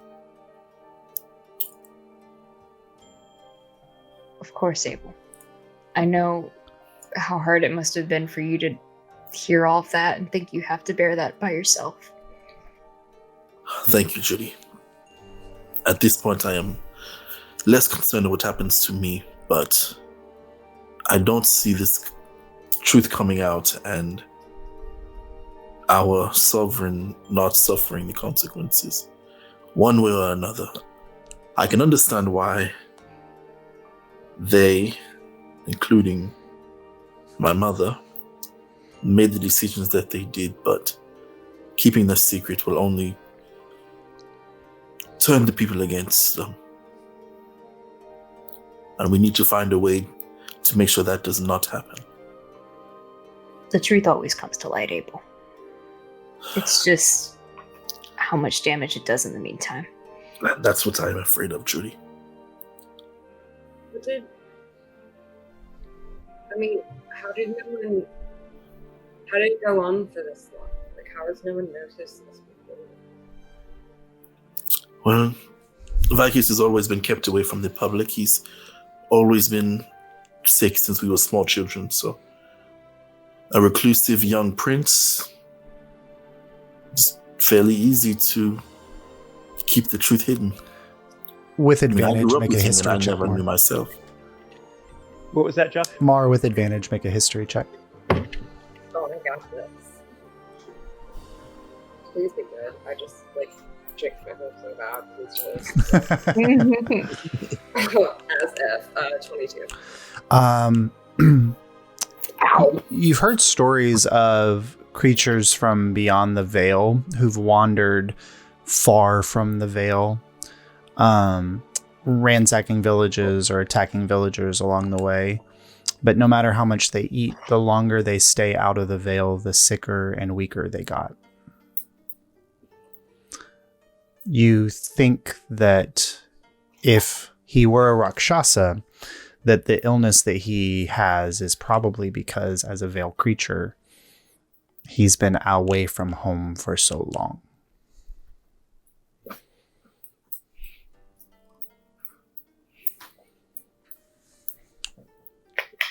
But then the killing him. Because he'll die if he doesn't end up in the Vale. I assume that he's lived close to Nuevia is very close to the Vale. Yeah. Which is the only reason why when the royalty of Alyria allowed the refugees to take over the island, the only reason why they did is because it was so close to the Vale. So I assume that growing up close to the Vale may have kept him sick and weak, but being that close stopped him from completely withering away. And he's always had a team of mages and medicine lord and nurses surrounding him. Perhaps part of their job was not just to treat his illness, but to keep him alive, but still weak enough to where he was not a threat. So that's how many people that know that secret? Including you all? My mother and father, the sovereign and her consort. And there are also some some of the royal advisors who are aware of his true nature. But I'm afraid they're far too lenient with dealing with the Rakshasa. They seem to think because he was raised with good people that he himself could be good, and that is a chance that I am not willing to take. I mean, you kind of know him. What do you think about him? Vicus has always been a prickly young man. But we always took that to mean, or we always believed that it was because of his illness. I mean, imagine being the only child, not allowed to run and play. And if you did, he was the slowest and the weakest of us all. So we thought that he simply resented the fact that he had to grow up with an illness that none of us were afflicted with. But he can be a spiteful and dark individual at times. And now I know that it's because of his nature as a Rakshasa, and not necessarily some sickness. I'm gonna take a walk. Really? Yeah. It gets off the show. Yeah. Okay. So you dock and Mar heads off. Mar, what the hell? Where are you going? I mean, you can do an insight check. This was too much information. Anybody can do an inside check on Mar. Oh, definitely insight. Oh, I don't have my guy. Mar rolled deception. There we go, a 7. That's great. I got a 13. I look at her and go, Mark, do you need backup? Ooh, a 16. But he just nods at her and lets her go. So go ahead. Yeah. Oh, I mean, do you want to take? I figure I know. Yeah. So as Mars, I can explain it. Yeah, go ahead. As Mars walking away, you get this image, Abel, from what you've said. Yeah. I think me too, because I rolled pretty. Yeah. I rolled 16. There is when Abel was talking about. Oh, I got it. Vicus being dark and evil because of what he is. Yeah. And Mar remembered how scared Abel was of her when she first found out that she was a creature that transformed, and had directly compared her to the Russians. they are removing themselves from a situation in which they don't think they can keep it together anymore. Yeah. So Mara walks away. All right, I like go to say, what, and then I like stop, and it like all clicks in, and I'm like, I turn to Abel and I just like smack you. Well, before you do that, I was gonna. Yes, go ahead. Yeah, I mean, you can say something, but I'm still hitting you. So as soon as I see Marlowe's reaction, I'll quickly. But Marlowe, that is not the way I feel about you. Marlowe's gone. Mark can move fast, baby. This is a really So you say it, and the rest of the ticket takers hear you say it, but yeah. I may have misspoken, but I can't mince words about how dire this situation is. I understand, and we need to be cautious, but not everyone is an enemy just because of who they are. I don't believe everyone is an enemy. I've grown a lot since I've left Nuevia. But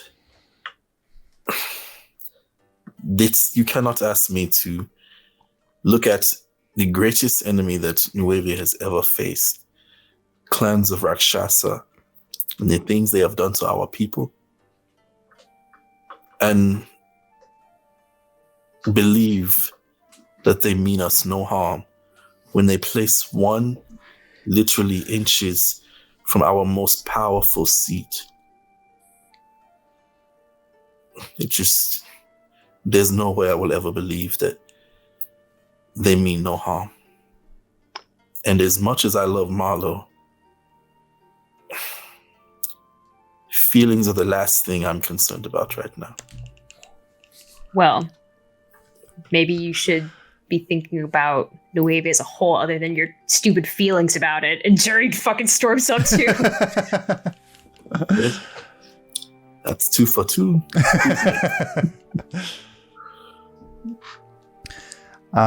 As you're all like putting the ship into dock. That insight check, Jerry. Jerry's like not leaving the situation. He's just like off to the side about it. Yeah, he's just pissed off that you pissed off Mar. Yeah, as you are all kind of like tying the ship off and eventually deciding what you're going to do. Aryan Squall Eater appears walking down the gangplank. Ticket takers, permission to come aboard. Yeah. She kind of she walks across the gangplank. I think we're all just like in various states of like fucked up. Yeah, and she kind of I died, and I'm not having the worst day out of everyone here. Did I see Soros go down, or was that still unconscious? You were unconscious. So she kind of she says, I believe that thanks is in order for the work that you did to return our beloved to us. I can't know what dark magics were afoot, but this is for you. And she tosses a pouch your direction. Soros, you kind of snatch it out of the air and you look in. Does it mean? No, you will find the amount of money that you paid to hire Ilwerin returned to you with an additional 3,500 gold for the return of our navigator. 5,000, I think, not to put a price on life, but with this in mind, they return to Nuevia to retrieve our quartermaster and the journey to Azelor. I assume still on the table. Yeah, we will meet you in Nuevia. You are sailing separately then. Yeah. It will take us approximately 5 days, depending on wind and travel, to arrive. But they will not allow us to travel farther than the harbor district, so when you are ready, after that 5-day period, We are to go beneath the waves then. May we ask really quickly, do you know exactly what your benefactors is looking for in this ancient underwater city?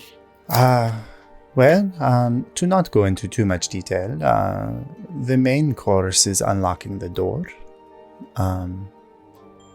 making sure that the doorway to the city is open and that we may open Azalor up to conversation and trade, perhaps. I am to look for some specific things within the library.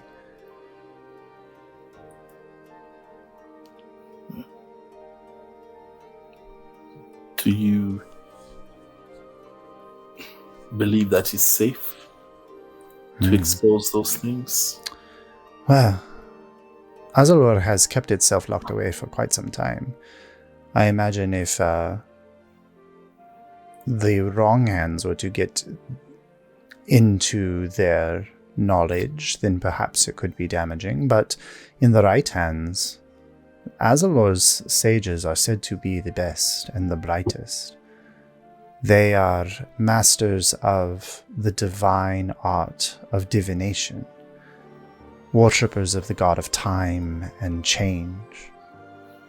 Their books are said to hold every truth, and some that maybe should have happened and didn't, or things that might have happened but were not.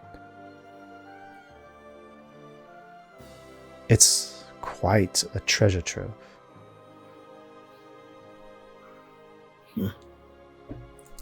I see. Make a wisdom saving throw not to make a snide comment. What do I need to pass? Probably a 10, right? Oh, I don't pass. Okay, what's the snide comment then? I say I don't think I think they'll give secrets to who pays them for secrets. No. If Azalor's society is anything like it once was, we must earn our passage into the library. We must earn our passage throughout the city. It's a very, as you might say, a hierarchical structure. They do not allow just anyone to walk within their walls and doors. Well, that's at least a little comforting. Yes. What are the ticket takers looking for within their walls? Some stuff. I was gonna say stuff. Like same kind of thing, knowledge, and Mainly, I believe we are looking for ways to protect those who need the protection. Well, I could imagine that any number of ways to protect others might be found there. Azalor has protected itself for nearly 200 years. Imagine. I believe we may be looking to protect people from the very people that you were hired by. Well, depending on the sound of the coin, we may be on the same side of that conflict. I tossed the bag back to her. You have us for a day then, Soris. Let's just call this a start to keep the conversation open. Good. She turns to leave, but as she comes back, she says, just between the two, just between us, I have no love for the current leader of the Tide Warders. And she walks off the gangplank and heads down. God, I don't like these fucking pirates. Mar's got all the money right now, right? Not all of it. I mean, we have our own money, and then Mar has the group funds. Mar won several battles. Yeah, and, we bet on Mar for some stuff, and she got the payout, and Mm-hmm. What do you need money for? I think there's someone we all have to go see in Bogtown.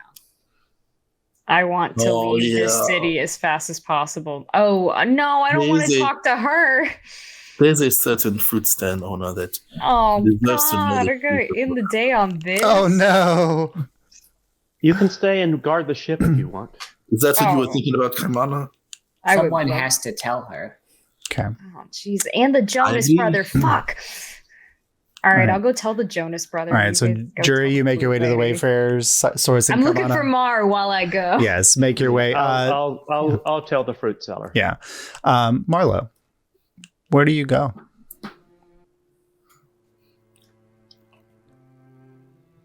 Mar went to the Wayfair. Okay. Yeah. Let's. Marfair, you kind of walk into the Wayfair, and it's like it's very weird. It's like a very somber atmosphere. And you see one of the Jonas brothers behind the bar. He's like talking to somebody else, and like they're like passing like. And the moment you walk in, because of your hearing, you hear them. It's just like, he was such a good man. It's so hard to believe that he's gone, you know? Like we didn't even remember that he was there. That you get the sense that the memories, once the creature was gone, that the memories of these people went back to the people. I'm not going to bother the Jonas brothers. I'm just going to try to get whatever is, available here quickly. So there's a woman kind of walking around, and you can have some whiskey. You can have Yeah. Yep. And then this is so stupid. Can I pay for the glass and take it to go? Yeah, sure. Great. I get a jug. I ask her to like fill it halfway, and I fucking all right. So she gives you the half-filled bottle of fire whiskey, and she gives you a glass, and it is 3 silver. Hell yeah. Mm-hmm. And I start just walking towards the just along like some of the water, just gonna be in by myself, drinking. Yeah. So it's like you're getting to the point now, like the sun's beginning its descent. It's like 3:00 in the afternoon or so, but it's beginning its descent over the water. The beautiful crystal waters of the kind of cove here, glistening like diamonds in the waves. And you remember swimming around that there were no large animal creatures, and just off in the distance you see bursting up through some of that like crystalline sun reflection, you see a pod of dolphins like break through and kind of splash back down, like heading back into this area. And you're just kind of walking and thinking through that, and there's a wind in the air that kind of rushes through. And you just kind of get a sense that like, this is a domain that is yours now. The waves, the water, that you're its champion and protector. And you've done a good job today. I just kind of like sit down and just kind of like dip my feet in the water. Just kind of sit. Yeah. Good. Jordy, make a perception check. I got a 13. 13. So it takes you about an hour, but eventually you'll find Mar. I was at the bar and I was like, hey, shame that other brother. Tom. So sad. Tom Jonas. Yeah. All right, goodbye. They all have a drink in Tom's name, and then you head out. Tom's the one who didn't die. That's fine. All right. Soros and Kamana, you make your way to the fruit seller stand. And you see Mare behind the stand. And she kind of just looks up at each of you. Yes, what can I do for you today?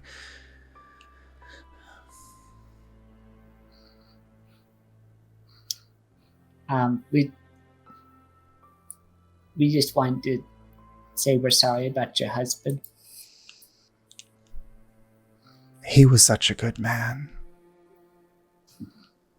Thank you. thing that did this to him and to you is no more. That's good. We had so many good years together.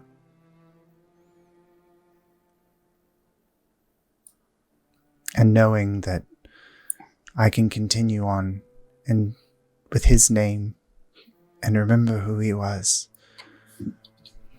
it's a small comfort.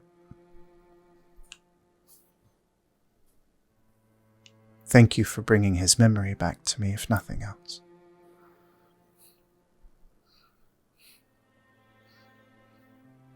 What fruit do you have today? The best kind, always. Take what you like.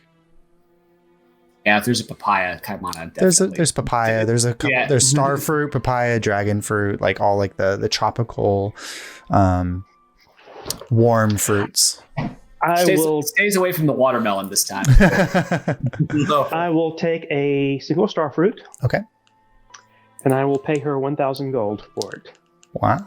She just has kind of like a place where she takes the money, so you drop it in. And she notes like that the satchel that you put in is clearly heavier than it should be. So I think that you might have put more than you intended. No. Well, thank you. And yeah, we'll go. All right. Good. All right. Abel, alone on the ship. The creature comes back. We never found out about the smiles thing, which is still disturbing me on a number of levels. It's like the end of the first... No, it's the faces. Yeah, the smiles. The faces on the heads. Yeah, the faces of the creature through the portholes, right? Yeah. So I assume like some of the faces were distracting me through the portholes, and another one like stretched And up got onto you. the ship and like wrapped me up and pulled me away. And you couldn't see it happen. It's like the end of Friday the 13th. Jason like comes out of out of the water. How's Abel doing on the ship by himself? Abel is a bit upset that his honestly distrust and fear of the Rakshasa has bled over into his friendship with Marlowe, but he's too concerned about what he could potentially lose to let that distract him now. Is he busying himself with any kind of work on the ship? Abel is most definitely going to tinker. Okay. With the intention of trying to get home as quickly as possible, perhaps Abel is looking at the engines. Make an intelligence check for me, please. And yeah. But I don't have Abel up. Oh, well, Abel's a +6 to intelligence. Okay. I can pull it up on my phone. I just thought about that. Abel's super distracted because I just rolled a 3. Oh, yeah, a 9. Yeah, like you're tinkering away. You don't do any damage to anything, but there are other things in Abel's brain other than the mechanics of this vessel. I know I really hurt Marlowe's feelings, even though I didn't mean to, and that is weighing heavily on my mind. All right. As the hour gets more towards 4 and the sun's in the lower quadrant of the sky beginning its descent towards the horizon, Jordan, you make your way back towards the docks and you find a sitting Marlowe, their feet dangling in the water, just leaving gentle trails in the waves. I come and sit spaced out from you. I don't say anything, but we're just chilling there. And I'm gonna make a phone call while we're doing this. So I'm gonna do ascending while we're doing that. I was like, second phone call of the night. Let me get on the magic. You don't mind if I take this? Yeah, I'm sorry. Oh my god, I gotta that's think that's so really weird. funny. I'm so sorry. No, Right? don't apologize. This is excellent. I was about to make a sitting on the dock of the bay joke. Sitting on the bay. and Oh, No. God. This Okay, trumps anything I could come up with. So. I'm like sitting there, and I feel like everyone is having there's like everyone's been really somber, and this whole time Jury has been very like tight-fisted, like really seemingly pissed off about the entire situation, about everything that's going on right now. And they're gonna do ascending, knowing everything is happening, and they're sending to Yorian. They're gonna send him a message, and it says, "It's me. Keep playing your games while I fight the real evil that controlled you. Don't even think about hurting my family, the ticket takers." Nice. A call that it comes back. Mm-hmm. Well, Annaville will need somebody when all is said and done, won't it? Good luck. Gross. And then I'll do ascending to. I don't think we made a decision about who to call, but I'm going to do ascending to Ogwan. Okay. And be like, got some weird news on this side. Heading back, we'll fill you in. Keep an eye out on the lioness. Don't trust anyone. Okay. The call goes through. There's an extended pause. And then he comes back. Oh, hard at work. Sorry. Was finishing a calculation. The lioness is always close at hand. I will keep her safe. See you when you return. Okay. And then I'm going to do one last sending to my mom. And I'm just going to say, I left. It was kind of petty to not say anything. I'm coming back. We need to talk when I get back. A moment later. Well, of course, Jury, you know where to find me. I cannot wait to see you again. Who have you been talking to? And then that's all that it happens with that. Yeah. Mm-hmm. Jury finishes sending and then just like flops back onto the dock, feet in the water with Mar, and just hangs out there. All right. Kind of look over at Jerry and go, Hey. Hey. It was fucked up how he said that. no, he's right. He's not entirely right. You aren't just what you are. I mean, I feel the same way about myself right now.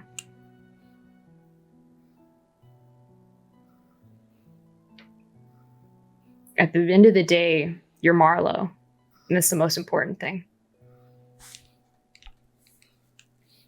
I'm not really sure who Mark is without the wolf. Well, I can tell you Mar is a loyal friend. There. A wonderful daughter to Amalia, and I assume other parents, although you don't really talk about them much. Well, Charming to multiple ladies, from what I've figured out. And above all, Marlowe is a ticket taker. Yeah. You know Now- that the being Fae thing doesn't change anything. Yeah, if anything, it kind of makes more sense about me. It kind of like It does. kind of like- It actually it puts a lot of things into perspective. The more you think about it. makes a lot of sense, and yeah, so thank you. I appreciate that.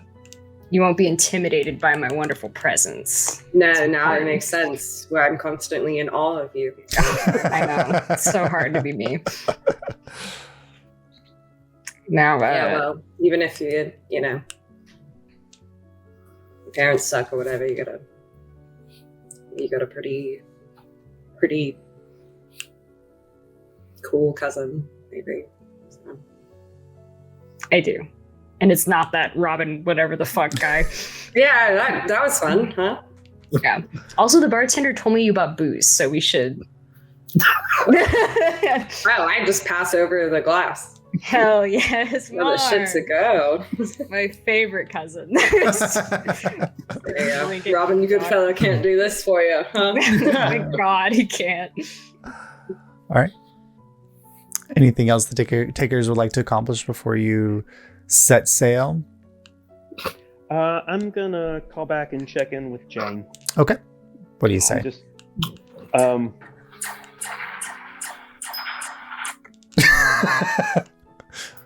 Blasting sounds.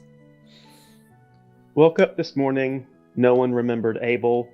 We got him back. I died in the process. I got better. It's a very like the moment the sitting ends, immediately the voice comes back. What do you mean you die? Are you all right? Did they take care of you? Is everyone else all right? That's a horrible message, Saurus. Please let me know how you are tomorrow. And then she kind of gets cut off. All right. But the ticket takers I do. I'm so sorry. You're good. Go ahead. Yeah. The message. Yes. If we're all doing it now, Do it. I want to Send the message. It's time to call home. Yeah. I sent literally 3 messages. Yeah. So I think you're allowed. I need to call Amalia. And I'm gonna say, don't look into Wisteria. She's a fae. That's covered. If you're near the royals, please be safe. Abel's parents are in grave danger. The call comes back. That would explain the wards around the bar. I'll keep an eye on the family. Ticket takers are family. So Abel's parents deserve my respect. Stay safe. All right. So you all reconvene on the ship. Come on a set sail. Heading as the sun is setting off back to Nuevia. Maybe perhaps a quiet night ahead of you, as many of you are thinking through things, recovering from things. But with 3 days of travel, or 2.5, depending on weather, back to Nuevia and whatever comes next, on this first night aboard the ship, the ticket takers hit level 10. Yay! What do I get at level 10? Magic. Sensitivity training. Sensitivity training. But if you are planning, if you are multi-classing, a chance to look into the next level of which class you want to level up in, or if you're just going straight into your standard class, then that's also fine. You're free to reach out and ask me or for any questions. I don't know if 10's a big level for anybody, but I think I get like immunity to poison and disease, yeah. Mm-hmm. Which, I mean, when you're going underwater and you're dealing with creatures, would have been helpful, right? Level up in. I am now immune to charmed, disease, frightened, poison, or poisoned. Yep. Ooh. Nice. So that Kaimana like toughened up, I guess. That's his level up. It's interesting because Kaimana is aging, but will reach a certain point where he will become ageless. Yeah. Yes. Y'all just got to get him to level 20 alive, and then he'll never die. I'm gonna hold you up in every fight and let you take the hits. Well, I've only got a year or 2 left, so Stop! We don't know what the life expectancy of a humanoid rat is. Yeah, maybe that magic did something. You don't know. Listen, Why would Artmon create like glass cannons like We that? also He's met better a than magic that. centaur. We met a magic centaur who's like, I've got magic items, whatever you need. And I'm like, here's 20,000 gold. So my friend, I think the rat thing kind of makes sense from like a Blade Runner replicants kind of a thing. Yeah. Like you want them to expire in like 3 years or whatever. Oh God, the I reference. feel like that's when Abel starts like making an artificial heart for. Yeah. Yes. That's the. Go Iron Man Saurus, let's go. Yes. If you've ever played Final Raptor- Fantasy IX, it's the VV reference that would get me there. But Lord. Domesticated rats are 2 to 4 years, although some have been known to live as long as 7. Yeah, don't worry about it. We'll get you. Do I want an ability increase and slash a feat, or do I want to go back to Blood Hunter? I know, that's Ooh. so much to consider. Blood Hunter doesn't really do much for me this level. There are probably some good feats out there for you though. Feats are fun. There are a lot of good feats for me. Also, I think narratively it doesn't make sense for more to keep leveling up in Blood Hunter at this point. So I kind of backed myself into a corner at that point. Although I gotta say, I literally was at a point in the narrative. Blood Hunter's pretty kick ass though. Laura's getting better about this. Like maybe it is, and then just the story was like after the Calian thing, and then I was like, no, the narrative has just said absolutely not. You will not heal from this trauma. Yeah. well, you know, I have to say, mechanically, you doing that sneak attack damage is like sweet. Yeah. Oh yeah. Well, it's. I mean, the Inquisitor rogue is. The Inquisitive rogue. I want to call it Inquisitor. So, I always think of Dragon Age. It is such a fucking excellent class. It's so good. I mean, it's like all of Mara's like character stuff at this point is based off of like super high insight, like getting permanent sneak attack in fights for, you know, a minute. Just crazy how good it is. God, I love it. Highly recommend. It's one of those things where like if you look at like breakdowns of like rogue subclasses, it's always going to be like one of the last ones, but that's because people are stupid. This is a great subclass. Yeah, it's fun. Yeah. Anybody like I've heard people dog it, and I'm just like, I've seen it in play now in 2 different characters, and I think it's amazing. It's amazing. Amazing. I love it so much. It's like got to be one of my favorite subclasses I've ever done. God, what a session. Jesus Christ. I know, like, so sorry. Like, it's like, great. I realize that, like, as we're heading into the second half of a campaign about potentially world ending events, that things are not going to be happy. But, No, I like, love it. yeah. Well, that's why I asked about what order, because you've at least twice, if not 3 times, given us hint about something snowy up in the north. You know, Yorian's up in the north. The thing that spun around and saw everything. That's where the star speakers are. Yeah. Gave a version of snowfalls. So it's like, okay, there's something. I hope Eris is just like with the Starfall people now, and she'll never come back. I hope that's what's up with her. But yeah, no, I don't. She has stones. It's a subversion, but tone wise, Josh, this is like second act of Godspell. Like It's so good. Well, like adventure skill. This will be fun. yeah. it's great. But no, I mean, like seriously, like it. You know, we've had a lot. Like, you know, I think we find balance very well with it. Like, I think Josh sets a really good tone of like, here's the really heavy shit. Okay, now like here's a lighter. You're still doing heavy shit, but like use an opportunity.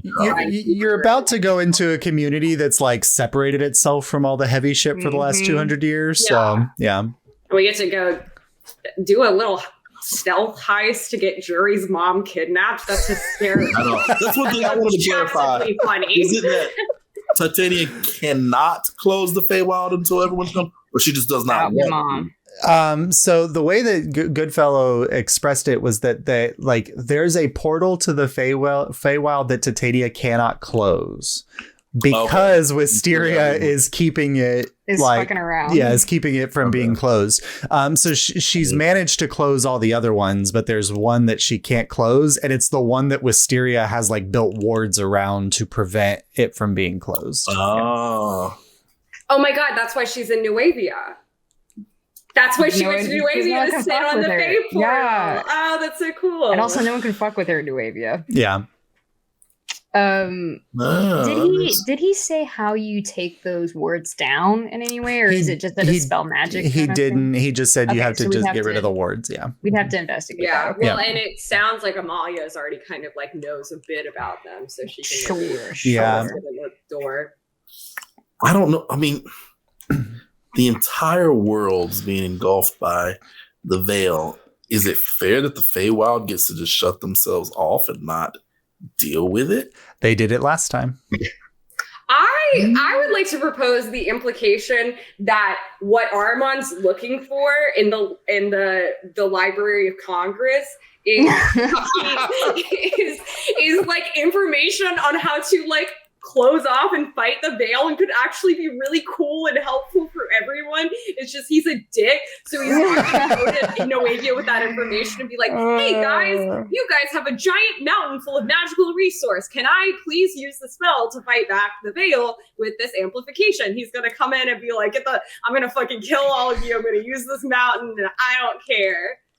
Yep. That's what happens when you think all of your means justify the ends. I think in reality, he's like, I'd like to be reborn as a bigger dragon to become God and fuck up the other gods and kill all of them, and then I'll be super cool.